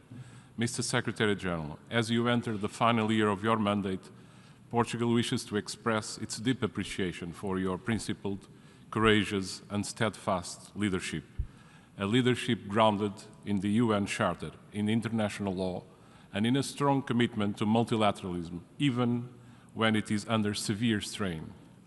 The report on the work of the UN in 2025 reflects an organization under pressure, but also an organization that continues to delivering life-saving humanitarian assistance, supporting mediation and peace-building efforts, defending human rights, and advancing concrete reforms to strengthen the UN's effectiveness, including in the areas of digital governance and the responsible use of AI. Looking ahead to 2026, the priority should be implementation, turning agreed frameworks into results, strengthening prevention and peace building, adapting peace operations to today's realities, working towards charter-based and sustainable peace in Ukraine, Gaza, Sudan, and around the world. Mr. Secretary General, your drive for reforms reflected in the UN80 process is therefore particularly important, and we need to ensure that the UN is fit for purpose in a rapidly changing world. And this should also ensure that our institutions reflect today's world and not the world of 1945. None of these priorities can be achieved without a UN that is adequately resourced to deliver on its mandates. In this regard, my country is proud to be on the honor roll of member states that meet their financial obligations in full and on time. Portugal will continue to support the UN's efforts in a spirit of responsibility, of dialogue, and of service to the wider membership, including if elected to the Security Council next June. I thank you. I thank the distinguished representative of Portugal. I now give the floor to the distinguished representative of Japan, followed by Liechtenstein and Kyrgyzstan. Thank you, Madam President. I also thank Secretary General Guterres for sharing his priorities for 2026. Japan fully supports the SG's vision for a more effective and resilient United Nations during these complex times. The year 2026 is historically significant for Japan, marking 70 years since our admission to the United Nations in 1956. Over these decades, Japan has consistently demonstrated its unwavering commitment to the UN and adhered the principles of the UN Charter, evolving into a proactive contributor to international peace, security, and prosperity. As we celebrate this milestone amidst global uncertainty, we reaffirm our consistent and robust determination to sustain the international order based on the rule of law and support the UN works. The UN faces unprecedented challenges. I commend Secretary General Guterres for his endeavor, particularly through the UN-80 initiative. UN reform cannot be realized without firmest commitment and concrete actions taken by the whole UN system. Japan will actively engage in further works to find a way forward. Madam President, for the UN to remain relevant in today's dire geopolitical reality, Japan continues to advocate for urgent reform of the Security Council.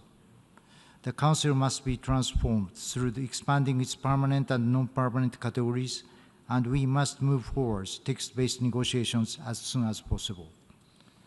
Equally important is our progress toward the 2030 Agenda. Japan will accelerate its efforts to achieve SDGs, including through the lens of human security. To ensure no one is left behind, stronger cooperation is necessary in traditional areas such as poverty and health, as well as new challenges including AI and digital technologies, while tackling issues related to financing for development. Lastly, as we approach the selection of the next Secretary General, its process must be conducted with the highest level of transparency, inclusivity, and predictability to ensure broad support to the next leader in this challenging time. Japan is ready to work with all member states and the Secretary General to make 2026 a year of decisive action and renewed hope. Thank you, Madam President. I thank the distinguished representative of Japan. I now give the floor to the distinguished representative of Liechtenstein.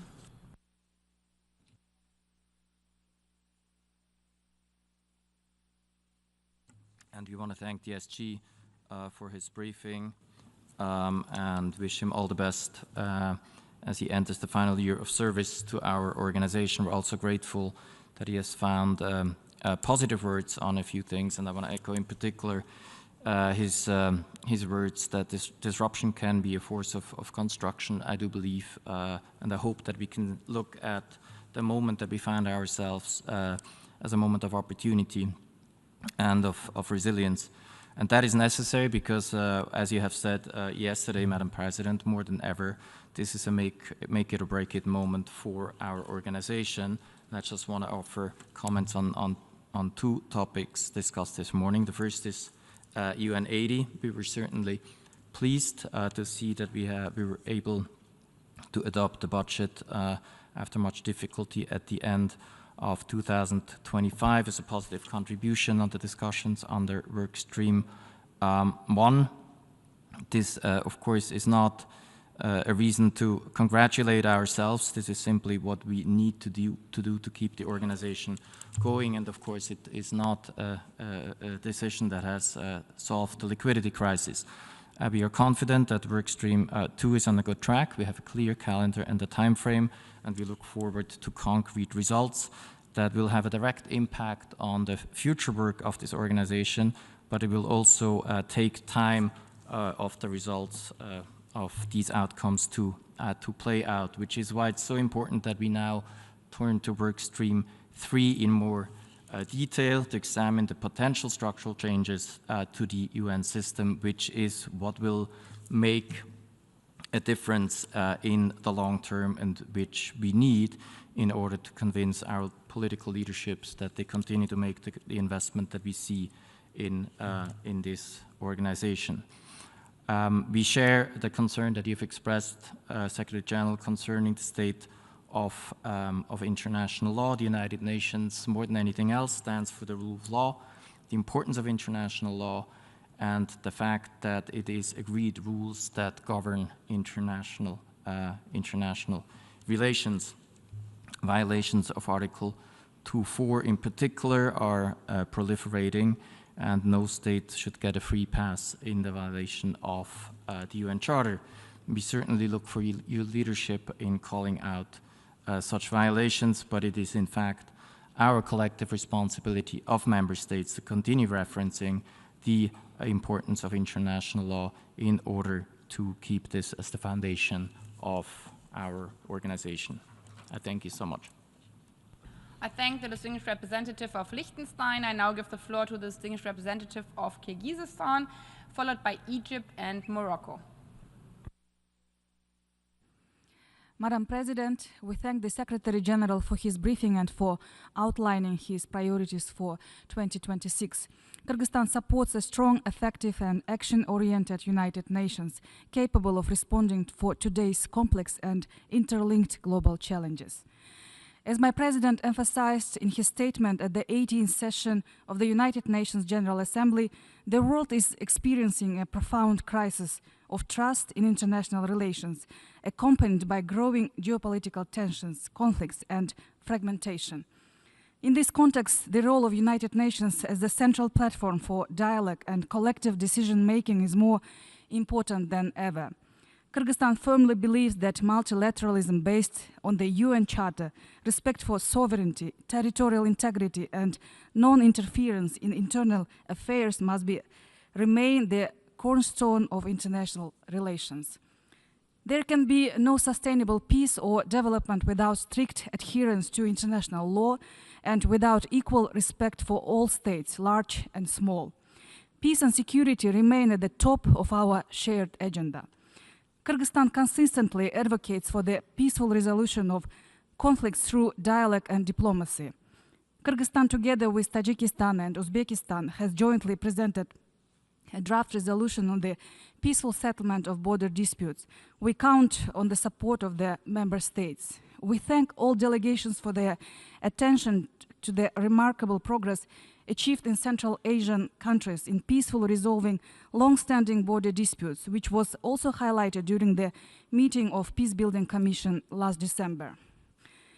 Mr. Secretary General, Kyrgyzstan also aligns itself with your emphasis on reforming and strengthening the UN system and the work under the UN80 initiative. Allow me gently recall the importance of fairness and inclusivity in the work of the Security Council. We all speak about justice, equality, and the importance of hearing the voices of all states, including small and developing. Yes, these principles must be reflected in practice, especially in the functioning of the Council.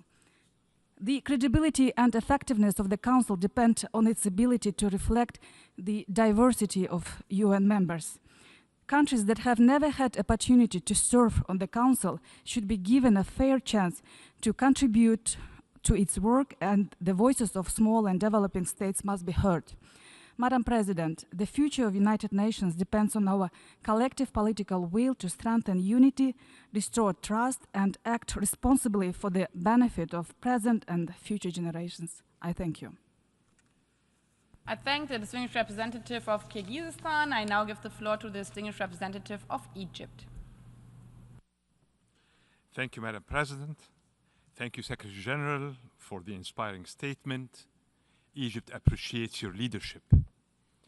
We align ourselves with the statements delivered by the G77 and China and the African Group. The UN system is predicated on the conviction that multilateralism provides a foundation for global stability, and that the reliance on the protection provided by international law would prevail over that sought through the use of force. Violations of international law, including by permanent members of the Security Council, weaken the authority of the Charter and threaten the very foundation of multilateralism. Yet, despite this bleak outlook, I want to offer a note of cautious optimism. This moment of crisis and uncertainty is an opportunity for middle powers and small states to assume leadership in defending international law and sustaining multilateral diplomacy. Through coalition building, norm setting, and principled engagement within the UN, these stakeholders can and should demonstrate that multilateralism does not depend solely on the will, whim, or restraint of the most powerful. In this connection, the UN is indeed empowered with a set of tools to mediate, manage, and resolve conflict, build and sustain peace, as well as advance economic and social development and protect human rights. The future of the UN will be shaped by the collective resolve of its broader membership to sharpen and modernize the existing tools and to introduce new ones that are capable of addressing the emerging challenges and opportunities. The successful adoption of the Pact for the Future in 2024 offered a glimpse of hope in this respect. On the outlook for the organization in 2026, I wish to underscore the following. 2025 has just concluded with adopting a regular budget that is significantly lower than last year's. This comes in response to the UN 80 initiative to strengthen effectiveness, coordination, and accountability across the UN system. The majority of member states have bought into this effort with the understanding that a leaner UN will be more capable of delivering mandates and enhancing impact. We must be mindful not to practically reduce this process into a mere cost-cutting exercise. As we further engage on the three work streams of the UN 80 initiative, we need to be more vigilant, responsible, and forward-looking. Thank you. I thank the distinguished representative of Egypt. I now give the floor to the distinguished representative of Morocco, followed by France and Saudi Arabia. Merci Madame la Présidente. J'ai l'honneur de lire cette déclaration au nom de mon ambassadeur qui regrette de ne pas pouvoir la prononcer en raison de sa présidence d'une réunion parallèle. Monsieur le secrétaire général, le Royaume du Maroc voudrait vous exprimer ses sincères félicitations pour l'exposé exhaustif que vous avez bien voulu décliner devant nous ce matin. L'année 2026 doit être celle de la consolidation de l'action collective et du renforcement effectif du multilatéralisme face aux défis multiples et successifs que connaît notre monde. Elle doit marquer le passage des engagements pris, notamment lors des grandes réunions de 2025, aux résultats concrets et mesurables sur le terrain, et soutenir les initiatives qui nous rapprochent et nous unissent. À cet égard, Monsieur le Secrétaire général, votre leadership et votre vision lucide seront déterminants pour guider nos efforts communs en 2026. Dans cet esprit, je voudrais souligner 5 points. Premièrement, le Maroc soutient vos efforts visant à renforcer l'efficacité, la cohérence et la capacité d'action de l'organisation, notamment ceux portés par votre initiative ONU 80. 2. Face aux nouvelles réalités et aux défis évolutifs auxquels sont confrontées les opérations de maintien de la paix, le Maroc, en tant que pays contributeur de troupes traditionnelles et majeures, réaffirme le rôle central des opérations de maintien de la paix de l'ONU et attend avec intérêt les résultats de l'examen en cours de l'ensemble des opérations de paix. 3. Dans un environnement de tension et de course à l'armement, la conférence d'examen du TNP en 2026 sera un moment de vérité. Le Maroc soutient une approche équilibrée renforçant les 3 piliers du traité et surtout la confiance entre États parties, car sans confiance, aucun régime de sécurité collective ne tient. 4. Ma délégation souligne l'importance d'une gouvernance responsable de l'intelligence artificielle afin d'en maîtriser les risques et de réduire les fractures numériques. Enfin, mon pays soutient pleinement le rôle moteur des jeunes qui contribuent activement au développement durable, au rapprochement des sociétés et au renforcement de la paix. Pour conclure, Monsieur le Secrétaire général, le Maroc reste engagé pour une organisation plus crédible, plus efficace et surtout capable de délivrer ses mandats. Je vous remercie. I thank the distinguished representative of Morocco. I now give the floor to the distinguished representative of France. Merci Madame la Présidente. Je remercie tout d'abord Monsieur le Secrétaire général pour son exposé, dont la France partage l'inspiration, les constats et les conclusions. L'inspiration, c'est la pérennité de la charte et des buts en vue desquels elle a été adoptée il y a 80 ans. Ces buts correspondent à des aspirations universelles. Aspiration à un monde en paix, respectueux de la souveraineté des États, assurant à chacun la jouissance des droits fondamentaux de la personne humaine et garantissant les conditions écologiques, économiques et sociales adéquates. Aspiration à un monde où la force le cède au droit, où la compétition le cède à la coopération quand il s'agit de résoudre les questions fondamentales de notre temps. Les constats que vous faites, nous les partageons. Comme vous, nous constatons que la réalisation des buts de la Charte se trouve compromise quand prévalent la division et l'esprit de défiance. Quand des nations s'affranchissent des normes fondamentales encadrant le recours à la force, méconnaissent les droits fondamentaux de leur population ou s'exonèrent de l'effort collectif. Les Nations unies reposent sur la libre observance par les États des règles qu'ils élaborent ensemble. Il s'agit là d'une responsabilité qui nous oblige devant nos peuples. Appliquons le pacte pour l'avenir, atteignons les objectifs du développement durable. Enfin, les conclusions que vous tirez et les perspectives que vous tracez pour l'avenir recueillent notre acquiescement et notre soutien. Nous voulons une ONU forte et respectée, autant qu'efficace et engagée. Engagée pour la paix, le soulagement humanitaire, les droits de l'homme et le développement durable. Financée comme elle le doit, chacun payant à temps son dû. Nous soutenons la réforme que vous avez entreprise pour tenir compte de la nécessité sans transiger sur l'idéal. ONU 80 a connu un commencement de mise en œuvre avec l'adoption du budget par consensus en fin d'année dernière.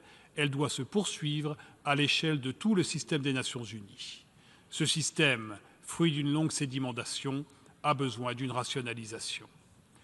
À l'heure où le manque de ressources oblige, par exemple, à hiérarchiser les souffrances humaines au nom de la priorisation des besoins humanitaires, il ne serait pas acceptable que les ressources ne soient pas employées au maximum de leur utilité. C'est aussi la condition pour que l'ONU soit en mesure de répondre aux défis contemporains, régulation du numérique et de l'intelligence artificielle, changement climatique, lutte contre le terrorisme ou le crime organisé. Monsieur le Secrétaire général, alors que vous entrez dans la dernière année de votre mandat, la fermeté de vos convictions, la lucidité de vos constats et la résolution de vos actions continuent d'être inentamées et d'appeler de la part de la France. I thank the distinguished representative of France. I now give the floor to the distinguished representative of Saudi Arabia, followed by Singapore and Tunisia. السيد الرئيس مع الأمين العام، السيدات والسادة، بداية نرحب بعقد هذا الاجتماع ونعرب عن شكرنا الجزيل لمعالي الأمين العام على تقريره الشامل وعلى إحاطته القيمة بشأن أولوياته للعام 2026. كما نثمن جهودكم المخلصة خلال السنوات السابقة ونقدر قيادتكم الحكيمة في هذه المرحلة الحاسمة من عمل الأمم المتحدة والتي تأتي في لحظة تاريخية في ظل ذكراها 80. السيد الرئيس، تكتسب هذه الدورة أهمية خاصة إذ تتزامن مع إطلاق مبادرة الأمم المتحدة 80 والتي تمثل فرصة مناسبة لتقييم عمل المنظمة وتعزيز قدرتها على الاستجابة للتحديات الدولية المتسارعة. فالعالم اليوم يواجه تحديات غير مسبوقة للسلم والأمن الدوليين، بما في ذلك النزاعات الممتدة والتوترات الجيوسياسية والتي تهدد الاستقرار الإقليمي والعالمي. وهذه الحقائق تؤكد الحاجة إلى منظمة أممية مرنة وفعالة وقادرة على اتخاذ إجراءات فعالة وحاسمة.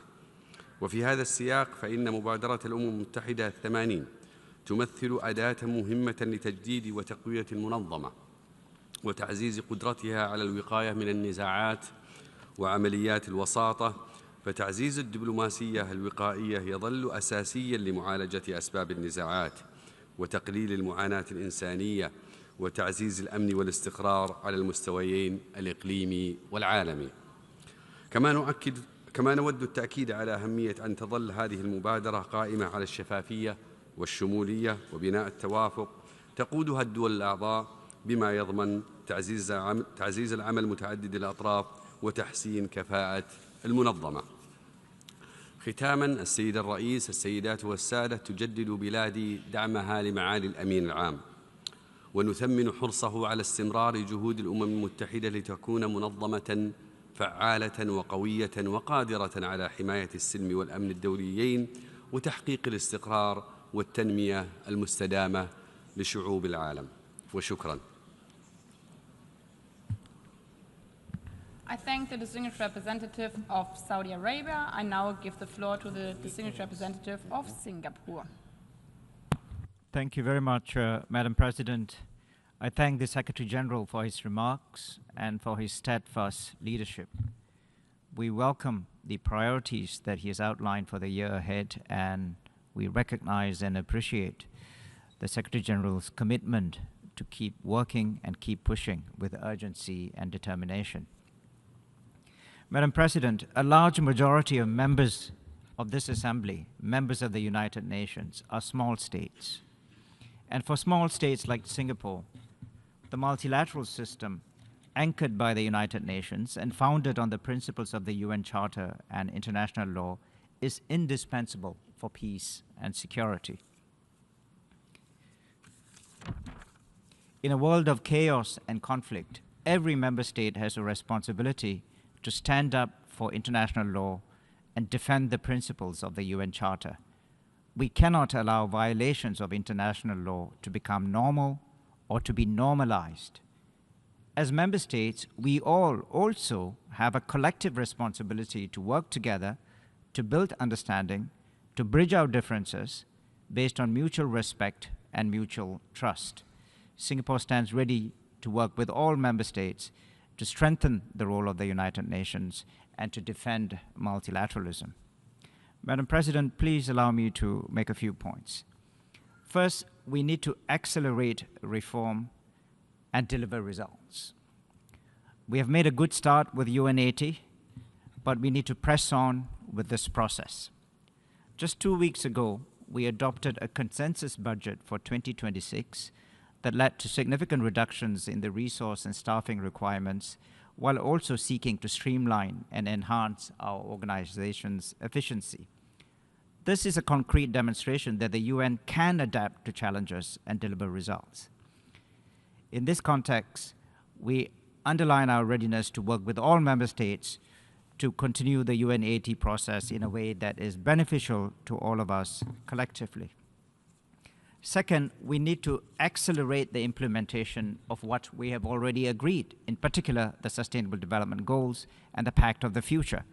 The Pact of the Future provides a very clear blueprint to make the UN future ready and to address the challenges posed by emerging technologies and to harness its potential in order to reduce inequalities between nations. Thirdly, as an organization, we need to communicate better and communicate differently. We need to make a positive case for multilateralism to people, especially young people around the world. There's far too much cynicism, and this needs to be changed. We look forward to working with you and your team and with all member states. I thank you very much for. I thank the distinguished representative of Singapore. I now give the floor to the distinguished representative of Tunisia, followed by Zimbabwe and Paraguay.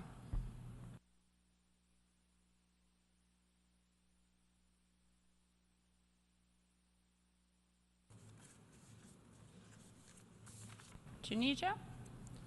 Secretary General, Your Excellencies, Tunisia welcomes this briefing and expresses its appreciation to the Secretary General for his continued leadership and for the clarity of the priorities he has outlined. We reaffirm our full support to his wishes and vision for a stronger, more responsive, and more effective United Nations. Tunisia attaches particular importance to the UN 80 reform initiative. In this context, we stress the need to safeguard the development pillar of the United Nations. We also reaffirm our unwavering commitment to the purposes and principles of the Charter of the United Nations, the respect by all the members of international legitimacy and international law, and the importance of peacekeeping operations and preventive diplomacy, dialogue and cooperation. The principles of non-aggression, sovereignty, and territorial integrity must remain the cornerstone of international relations instead of colonialism, genocides, and unilateral actions. Tunisia further underlines the urgent need to ensure predictable, adequate, and sustainable financing for the United Nations, as well as enhanced international efforts to finance development in line with national priorities.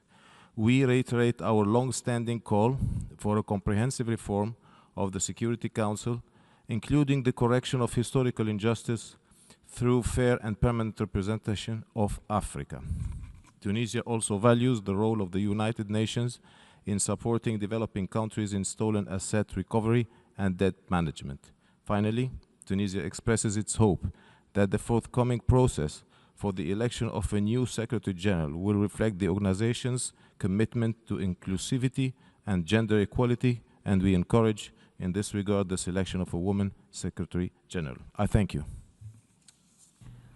I thank the distinguished representative of Tunisia. I now give the floor to the distinguished representative of Zimbabwe. Thank you, Madam President. We thank the Secretary General for his candid and comprehensive briefing, which was both timely and illuminating. As we approach 2030, the international community stands at a defining crossroads. Progress on the Sustainable Development Goals remains slow and uneven, with reversals in key areas while the financing gap continues to widen. Accelerating implementation of the 2030 Agenda is therefore urgent. In this regard, we stress the importance of honoring all existing commitments, including those proposed under the SDG Stimulus Plan. While member states have committed to mobilizing financing for development through the Compromiso de Sevilla, debt distress continues to constrain the policy space of many developing countries. This underscores the urgent need for meaningful reform of the global financial architecture so that it reflects current realities and responds more equitably to the needs of the Global South. We welcome progress under the UN 80 initiative and commend the Secretary General's commitment to transparency through regular reporting. We share the aspiration for a more efficient and responsive United Nations. At the same time, efficiency gains must not come at the expense of core mandates, particularly the development pillar. In this context, we reiterate our concern regarding proposals to phase out agencies that have been central to the development efforts in many countries, including UNAID. We also have a collective responsibility to safeguard our planet for present and future generations. The breach of the 1.5 degrees Celsius threshold and accelerating sea level rise demand that we move decisively from pledges to action. For many countries, climate mitigation and adaptation are not abstract goals, but matters of food security, livelihoods, and survival. Developed countries must therefore fully honor their climate finance commitments.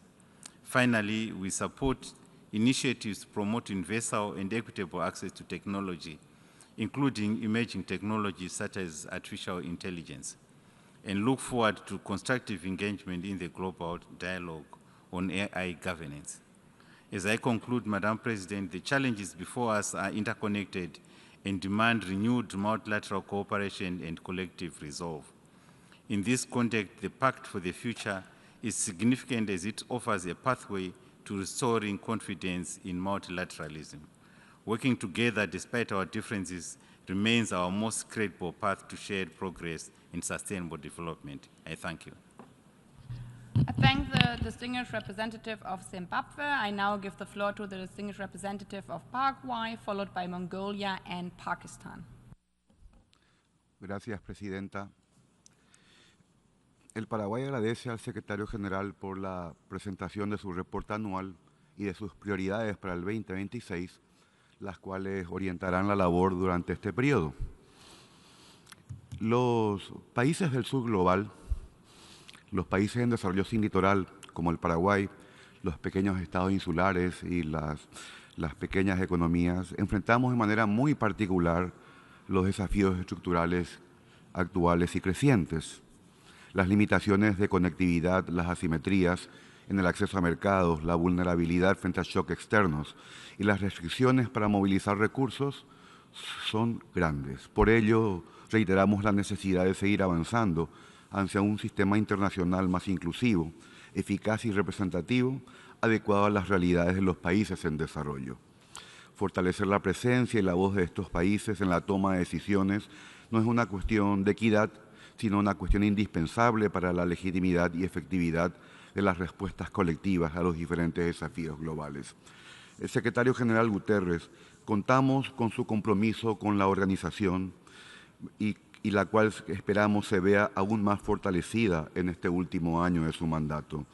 En un contexto internacional cambiante y complejo, el mundo necesita una ONU robusta, capaz de seguir defendiendo los principios consagrados en los 3 pilares de la Carta, sin necesidad alguna de priorizar ninguna de ellas, tarea para la cual seguimos contando con su conducción hasta el último día. En este contexto, resulta para nosotros fundamental subrayar la relevancia del proceso de selección del secretario general. Este momento constituye una oportunidad histórica para reflejar de manera concreta el compromiso de las Naciones Unidas con la diversidad regional. Paraguay apoya firmemente que el próximo secretario general o secretaria general sea la persona más idónea de América Latina y el Caribe, seleccionada sobre la base del mérito, la integridad y la capacidad de liderazgo mediante un proceso transparente. Por otra parte, secretario general, el Paraguay le felicita por su impulso en la iniciativa ONU 80 y, como lo hemos mencionado en otras oportunidades, pensamos que la reforma para mejorar la eficiencia operativa y reestructurar el sistema de Naciones Unidas para responder de manera más ágil a los desafíos actuales era sumamente necesaria y urgente, independientemente de la situación financiera de la organización. Por último, reiteramos nuestro compromiso con Naciones Unidas y el sistema multilateral. Muchas gracias. I thank the distinguished representative of Paraguay and now give the floor to the distinguished representative of Mongolia. Madam President, Mr. Secretary General, I would like to thank the Secretary General for his steadfast leadership and for sharing his priorities for the year of 2026. My delegation aligns itself with the statement made by Uruguay on the behalf of Groups 77 and China. Excellencies, in 2025, during the commemoration of the 80th anniversary of the United Nations, we, member states, have once more realized the importance of standing together and working together to support and strengthen the United Nations, our beacon of hope for global peace and security and development. In this connection, today I would like to make 3 brief points. First, we commend the achievements outlined in the report of the Secretary General on the work of the organization. We see that the recent educational attainments, growth in digital connectivity, and bold climate actions, including support to renewable energy, need to be maintained for accelerating 2030 agenda's implementation.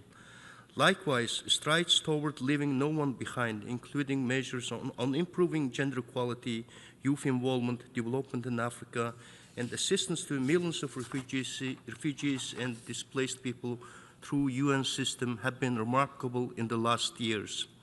We truly appreciate the tangible results of SG's system-wide strategy on gender parity, which resulted in the achievement of gender parity among senior leadership, resident coordinators, as well as among professional and higher categories.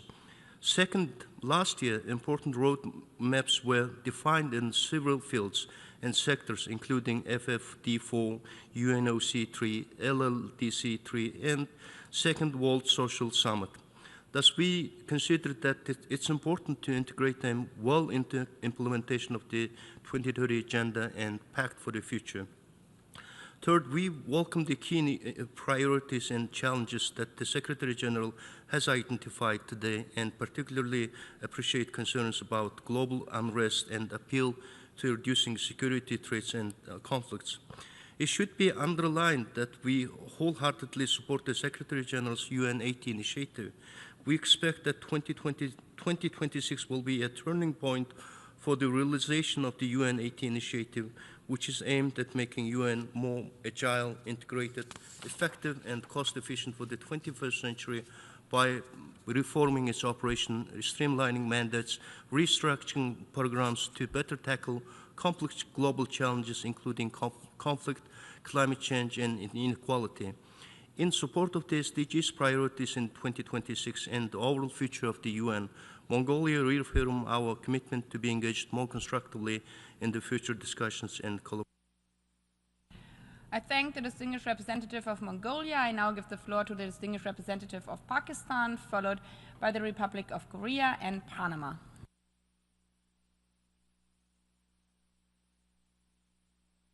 Thank you, President. I would like to commend the Secretary General for his leadership, clarity of vision, and strong commitment to UN and multilateralism. SG, you have rightly mentioned chaos and complexity of the challenges that confront us. And we agree with you that mutual trust and cooperation are most needed today, and that no one country or a select group can do it alone.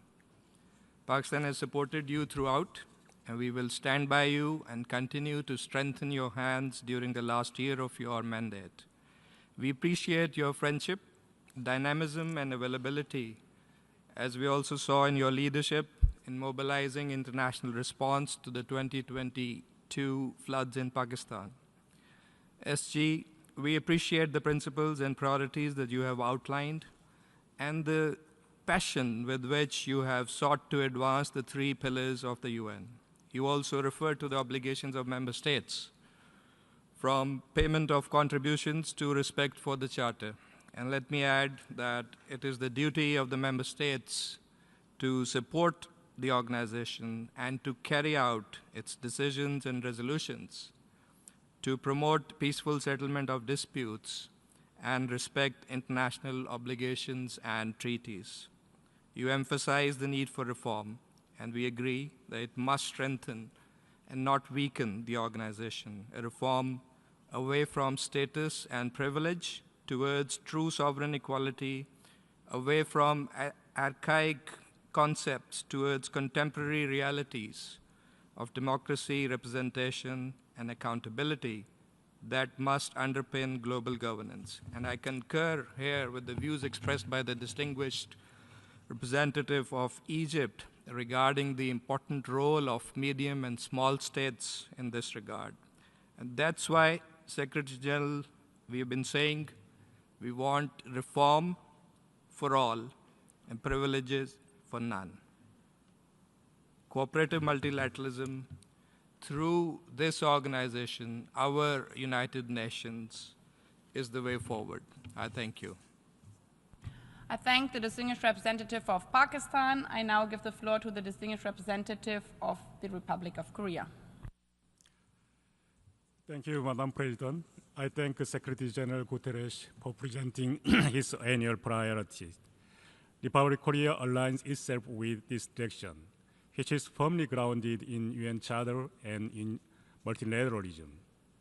Today, multilateralism is under serious threat.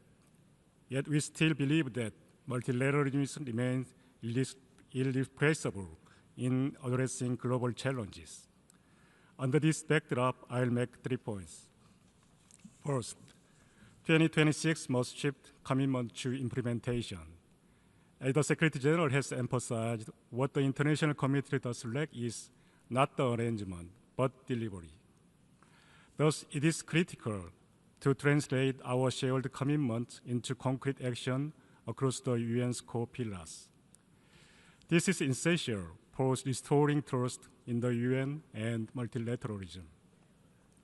We support the Secretary General's emphasis on implementation, follow-up, and result. Second, UN reform is essential for enabling effective implementation. Across the UN nation, United Nations system, delivery shortfalls reflect deeper challenges: fragmentation, inefficiencies, and coordination constraints. Our delegation welcomes the Secretary General's UN aid initiative as a practical effort for the UN to adapt and perform more effectively in a rapidly changing environment. Third, the leadership of the Secretary General is more critical than ever. Korea's experience on the Security Council reaffirmed that stability cannot endure without the consistent application of global norms and the rule of law. During this year of uncertainty, the Secretary General's moral authority and judgment are indispensable in defending the Charter and protecting multilateralism. In this context, we underscore that the significance of preserving the legitimacy, continuity, and effectiveness of the leadership, including a transparent and inclusive process for the selection of the next Secretary General. In closing, as my president stressed in this hall last September, Korea's experience over the past 80 years demonstrate that UN can deliver peace and prosperity, even as crises proliferate. The Republic of Korea looks forward to working with all member states to ensure the UN is people purpose for all over its next 80 years and beyond. I thank you. I thank the distinguished representative of the Republic of Korea. I now give the floor to the distinguished representative of Panama, followed by Trinidad and Tobago and Mexico. Señora Presidenta, señor Secretario General, Excelencias, Panamá agradece la presentación del informe anual del Secretario General 2025 y la exposición de sus prioridades para 2026. Mi delegación se adhiere a las declaraciones realizadas por el G77 y por el Grupo de Ideas Afines Países de Renta Media y agradece al Secretario General por su siempre atinada y responsable gestión. Reconocemos el valor de su informe como una guía esencial que nos recuerda que la dignidad humana debe permanecer en el centro de la acción colectiva de esta organización. En un momento en que resurgen tensiones geopolíticas, resulta esencial fortalecer los mecanismos multilaterales de diálogo, cooperación y prevención de conflictos. Panamá reitera que la paz y la estabilidad internacionales solo pueden sostenerse mediante el pleno respeto de los principios consagrados en la Carta de las Naciones Unidas. Panamá coincide con el Secretario General en el fortalecimiento del multilateralismo es indispensable para responder a un entorno internacional marcado por crecientes tensiones, desigualdades persistentes y desafíos estructurales aún no resueltos. En este contexto, reafirmamos la centralidad de las Naciones Unidas como foro legítimo para promover el desarrollo sostenible, la cooperación internacional, el respeto a los derechos humanos y el derecho internacional. Como país marítimo rodeado por dos mares unidos por su canal, Panamá considera particularmente relevante lo señalado en el informe sobre la crisis hídrica mundial que afecta a más de 4.000 millones de personas. Para Panamá la seguridad hídrica trasciende lo ambiental y conecta directamente la salud, la economía, la logística, el ambiente y la cohesión social. En ese sentido, el Canal de Panamá, neutral, seguro y operado por panameños, cuya operación depende del uso responsable de agua fresca, continúa prestando servicios esenciales a la logística internacional y al comercio global. Señora Presidenta, la reforma de las Naciones Unidas y sus órganos, así como de la arquitectura financiera internacional, son fundamentales para avanzar hacia un sistema más equitativo e inclusivo.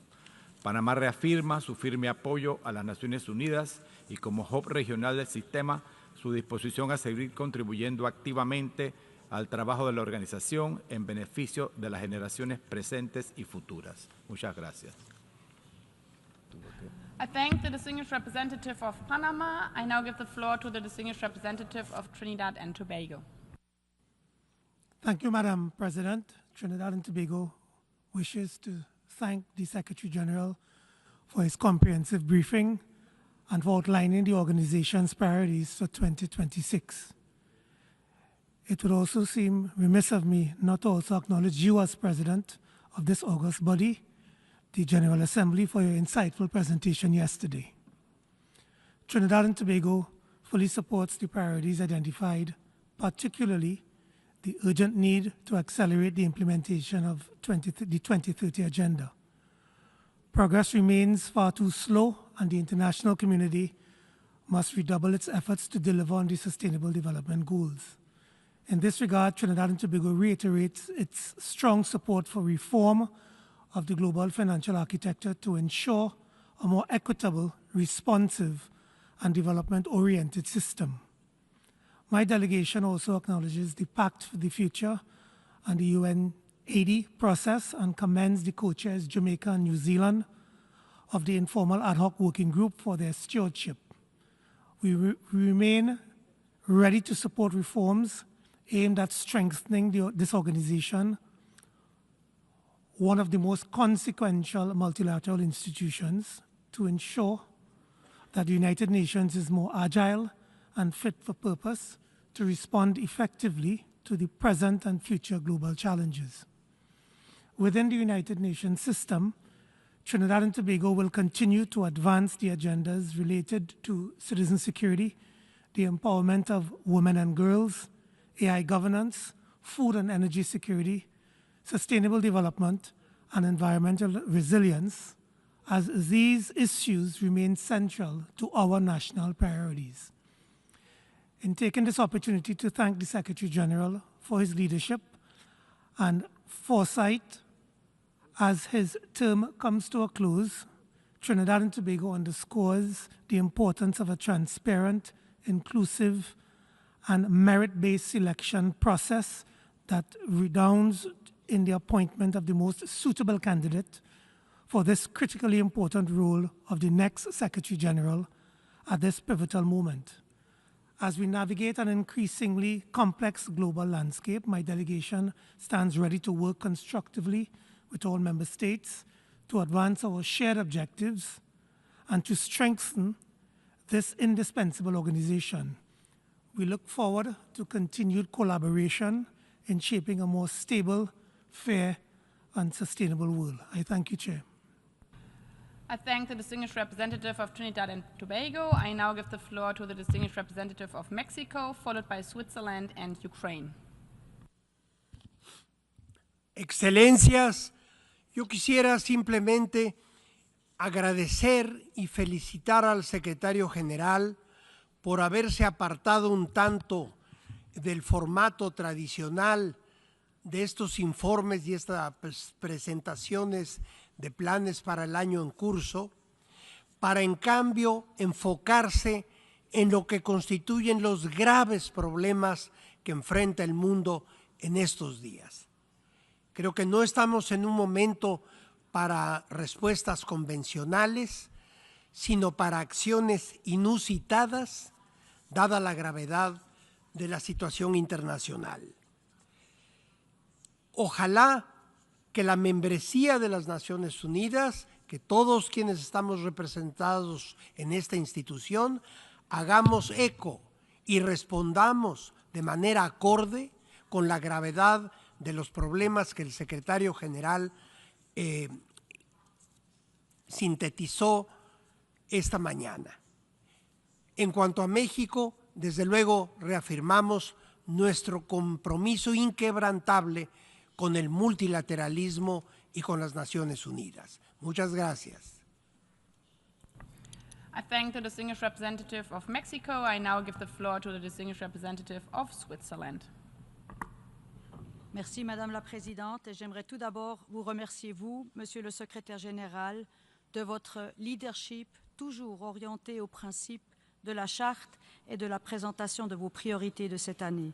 Et je voudrais surtout vous souhaiter pour cette dernière année qui sera riche en défis, santé et succès. Vous pouvez compter sur le soutien de mon pays, la Suisse, jusqu'au dernier jour de votre mandat. Et je voudrais aussi, au nom de la Suisse, exprimer notre reconnaissance à l'ensemble du personnel des Nations Unies. Ce fut une année difficile, mais leur travail donne de l'espoir. Il réaffirme la confiance et la résilience face à des situations souvent plus difficiles que jamais. La Suisse rend hommage à leur courage, leur professionnalisme et leur engagement. Madame la Présidente, dans le contexte géopolitique actuel profondément polarisé et marqué par une remise en cause des règles communes, nous l'avons entendu ce matin, 3 priorités seront au cœur de l'engagement de la Suisse. Premièrement, le respect du droit international et de l'état de droit. Dans un monde interconnecté, le droit international doit rester la boussole et le fondement des interactions entre États, du trafic aérien à la gouvernance numérique, au commerce, mais surtout aussi quant à la coopération pacifique. La Charte des Nations Unies demeure notre cadre commun. Elle n'est pas une option, mais une obligation. Elle doit être respectée dans son intégralité. Le pick and choose n'est ni admissible ni soutenable et comporte des risques majeurs pour la crédibilité et la stabilité de l'ordre international. Et ceci non seulement pour les pays petits ou de taille moyenne comme le mien, mais, l'histoire nous l'apprend, aussi pour toutes les puissances, grandes soient-elles. Il nous faut donc un retour clair et un engagement fort en faveur des principes, ainsi que des conséquences crédibles pour celles et ceux qui les violent. Deuxièmement, la réforme et le renforcement des Nations Unies, notamment à travers l'initiative ONU 80. La Suisse soutient depuis toujours un système onusien fort, efficace et efficient. Nous saluons votre initiative de réforme ONU 80, Monsieur le Secrétaire général, qui offre une occasion importante de façonner un multilatéralisme tourné vers l'avenir. Les réformes sont en effet nécessaires, elles doivent réduire la complexité, éviter les duplications et recentrer les entités afin de permettre à l'ONU de remplir pleinement ses mandats, de garantir des chaînes décisionnelles plus courtes et une meilleure utilisation des ressources et un impact renforcé sur le terrain. Vous pouvez donc compter sur notre soutien à la réforme. Troisièmement, la nécessité d'une coopération multilatérale transparente, inclusive et fondée sur la confiance. Les défis auxquels nous faisons face ne peuvent être résolus que collectivement. Nos populations attendent des résultats concrets. Elles attendent de nous que nous soyons à la hauteur de la promesse inscrite dès les premiers mots de la Charte. Et vous pouvez compter sur nous pour vous soutenir dans tous ces efforts. Je vous remercie. I thank the distinguished representative of Switzerland. I now give the floor to the distinguished representative of Ukraine, followed by Namibia, and the observer of the International Organization of La Francophonie. Madam President, aligning with the statement of the European Union, I would like to thank the Secretary General, Antonio Guterres, for your passionate speech and your priorities of the work that you have presented. I would also like to reject criticism of SG and the UN Secretariat that we just heard from the Russian delegation, including accusations of alleged bias. Such claims are absurd. There is only one truth, even if some do not like it. Secretary General, you have mentioned the Russian war of aggression against Ukraine. It still remains the biggest challenge to international peace and security. We commend your constant condemnation of the atrocities that Russia keeps committing against the civilian population in Ukraine, especially these days when Russian missiles and drones have caused blackouts, leaving millions of Ukrainians without electricity, without water, without heat, under the freezing temperatures below 15 degrees Celsius. As the Security Council remains blocked by Russia cynically abusing its veto right, the role of the Secretary General becomes crucial in addressing the bloodiest war on the European continent since 1945. Wars of condemnation matter, but they are not sufficient. We need new actions, we need new deeds, we need new initiatives, even if such engagement is unwelcome to one of the parties. The UN cannot be just an observer, especially now when the mediation efforts of the United States of America are advancing. Secretary General Guterres has already demonstrated strong leadership, launching the Black Sea Grain Initiative to free Ukrainian ports from Russian Navy blockade and allowing us to export Ukrainian wheat to the global south to ensure food security and fight hunger. That was a truly courageous step. Now we would like to encourage you to continue this assertive approach and start new initiatives that would help us put an end to this barbaric Russian war. We would hope and we would welcome your leading role in returning to Ukraine our children forcefully abducted by Russia. The respective resolution was passed by this Assembly last month, and it has provided you with a strong mandate to act. It is in this spirit that we wish you that this final year of your office will be the most successful one and will leave a lasting mark on history. I thank you. I thank the distinguished representative of Ukraine. Before giving the floor to Namibia, I've seen India. If there's any other member state who wish to speak, please press the button now. Otherwise, we would come as a final speaker to the observer before I give the floor again to the Secretary General. So I now give the floor to the distinguished representative of Namibia, followed by India. Thank you, Madam President. Namibia would like to thank the Secretary General for his leadership and for his timely briefing on the work of the organization, and commits to cooperate with him as he implements his priorities during his last year in office. Being the child of international solidarity midwifed by the United Nations, Namibia subscribes to the principles of multilateralism as enshrined in the Charter of the United Nations and respect for international law. As our world grapples with interlocking global challenges, including heightened geopolitical tensions and pressing social and environmental issues, we are witnessing the expansion of very serious forms of types of unilateral actions which threaten the very existence of the United Nations. These actions violate the principles of sovereignty, sovereign equality, non-intervention, non-interference in internal affairs, and peaceful settlement of disputes. In order for the United Nations to remain fit for purpose, our focus should be on the UN 80 initiative to strengthen the United Nations system and to make it more strategic and responsive to global challenges as stipulated in the Pact for the Future. This should call for more accountability and collaboration in an integrated manner through the United Nations Sustainable Development Cooperation frameworks in supporting developing countries to achieve the 2030 agenda and address current and new emerging challenges to sustainable development through supporting national development priorities and policies. The UN reform should be geared towards addressing the needs of developing countries, including reforming the international financial architecture to make it more equitable, ensuring access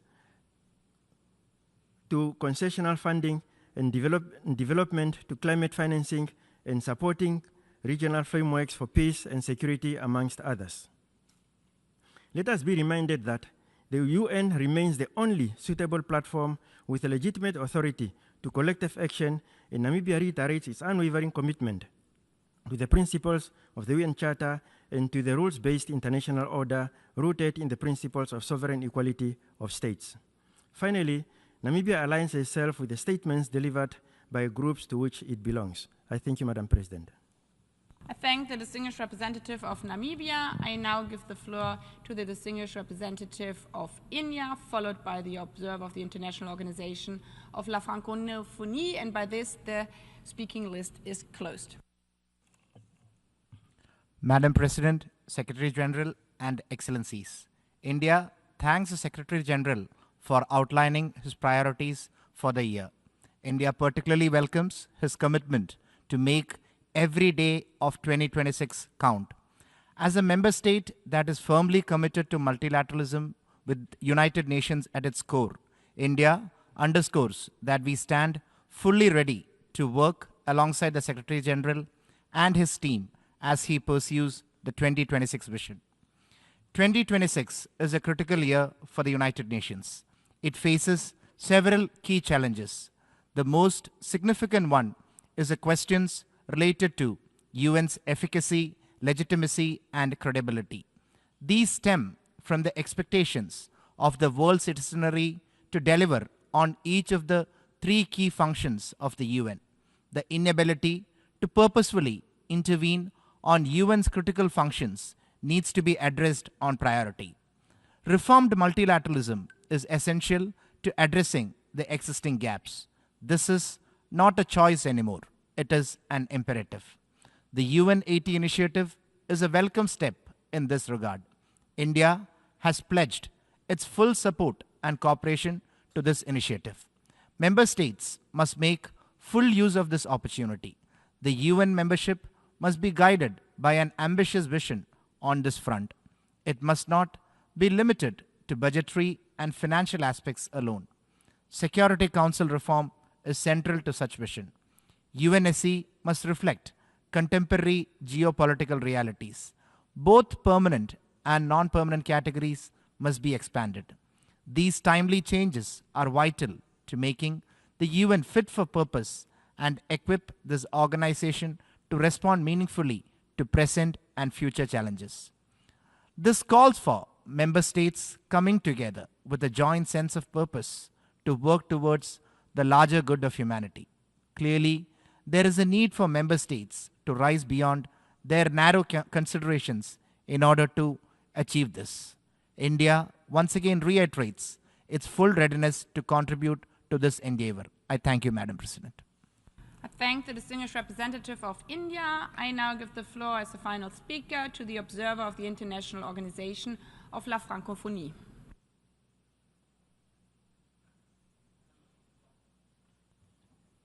Madame la Présidente, nous remercions le secrétaire général pour l'exposé de ses priorités qui intervient à un moment d'inflexion sans précédent pour les peuples du monde. L'année 2025 aura été une saison d'incertitude et le rapport du secrétaire général en dresse un constat aussi lucide qu'alarmant. Les valeurs partagées de dialogue et de respect du droit international n'ont jamais été aussi fragilisées et menacées. Ce contexte anxiogène fait redouter un basculement vers le chaos et interpelle la conscience universelle pour l'exigence et l'urgence d'un sursaut de ressaisissement et de réappropriation des valeurs qui fondent la Charte des Nations Unies. Il est évident qu'il n'y a pas d'alternative crédible au multilatéralisme.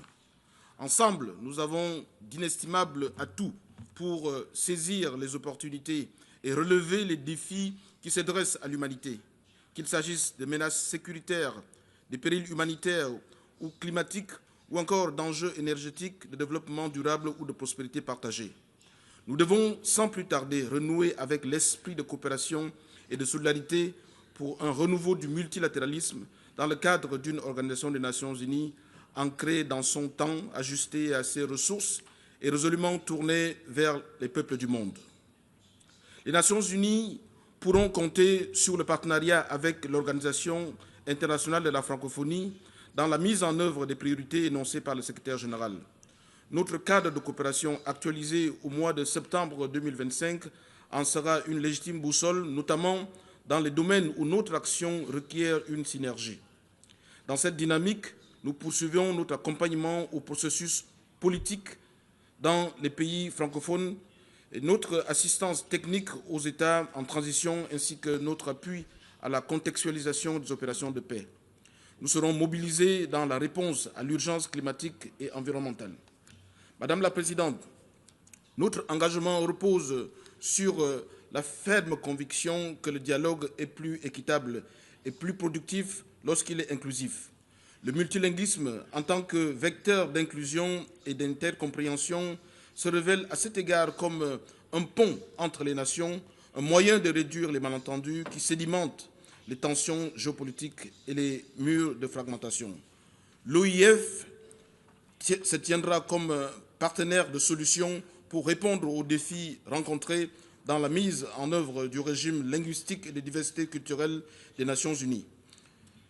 L'OIF sera également engagé à la préparation opérationnelle des contingents chargés de rétablir la paix civile en Haïti. Merci beaucoup. I thank the distinguished representative of the observer of the International Organization of la Francophonie. I now invite the Secretary General of the United Nations, His Excellency Antonio Guterres, to provide his observation on the interventions made by delegations. Madam President, I'll be very brief to respect also the time allocated until the end of the session to say, first of all, that I enormously appreciate the importance and the richness of this debate, from which I hope I will be able to extract safe guidance for my future action. On the other hand, I wanted to sincerely thank several of the observations by different delegations in support of what I'm trying to do. And to say in full humility that my only objective is to fulfill my duty to the UN, my duty to its members and their peoples. Thank you very much. Thank you very much for these clear last words. By this, I resume the 70th plenary meeting, and we will, no, I'm sorry, by this, the informal meeting of the plenary is now concluded. I thank to all of you sticking to the time, and I thank for the understanding for the microphone cutoffs, but by this we could ensure that really everybody could speak within the 3 hours who wished to speak in a full room, and by closing now the informal meeting, we will resume to the 70th plenary meeting, which will be held at 3 p.m. in this hall. The informal meeting is adjourned. Have a good lunch break. Thank you very much. Thank you very much. Thank you.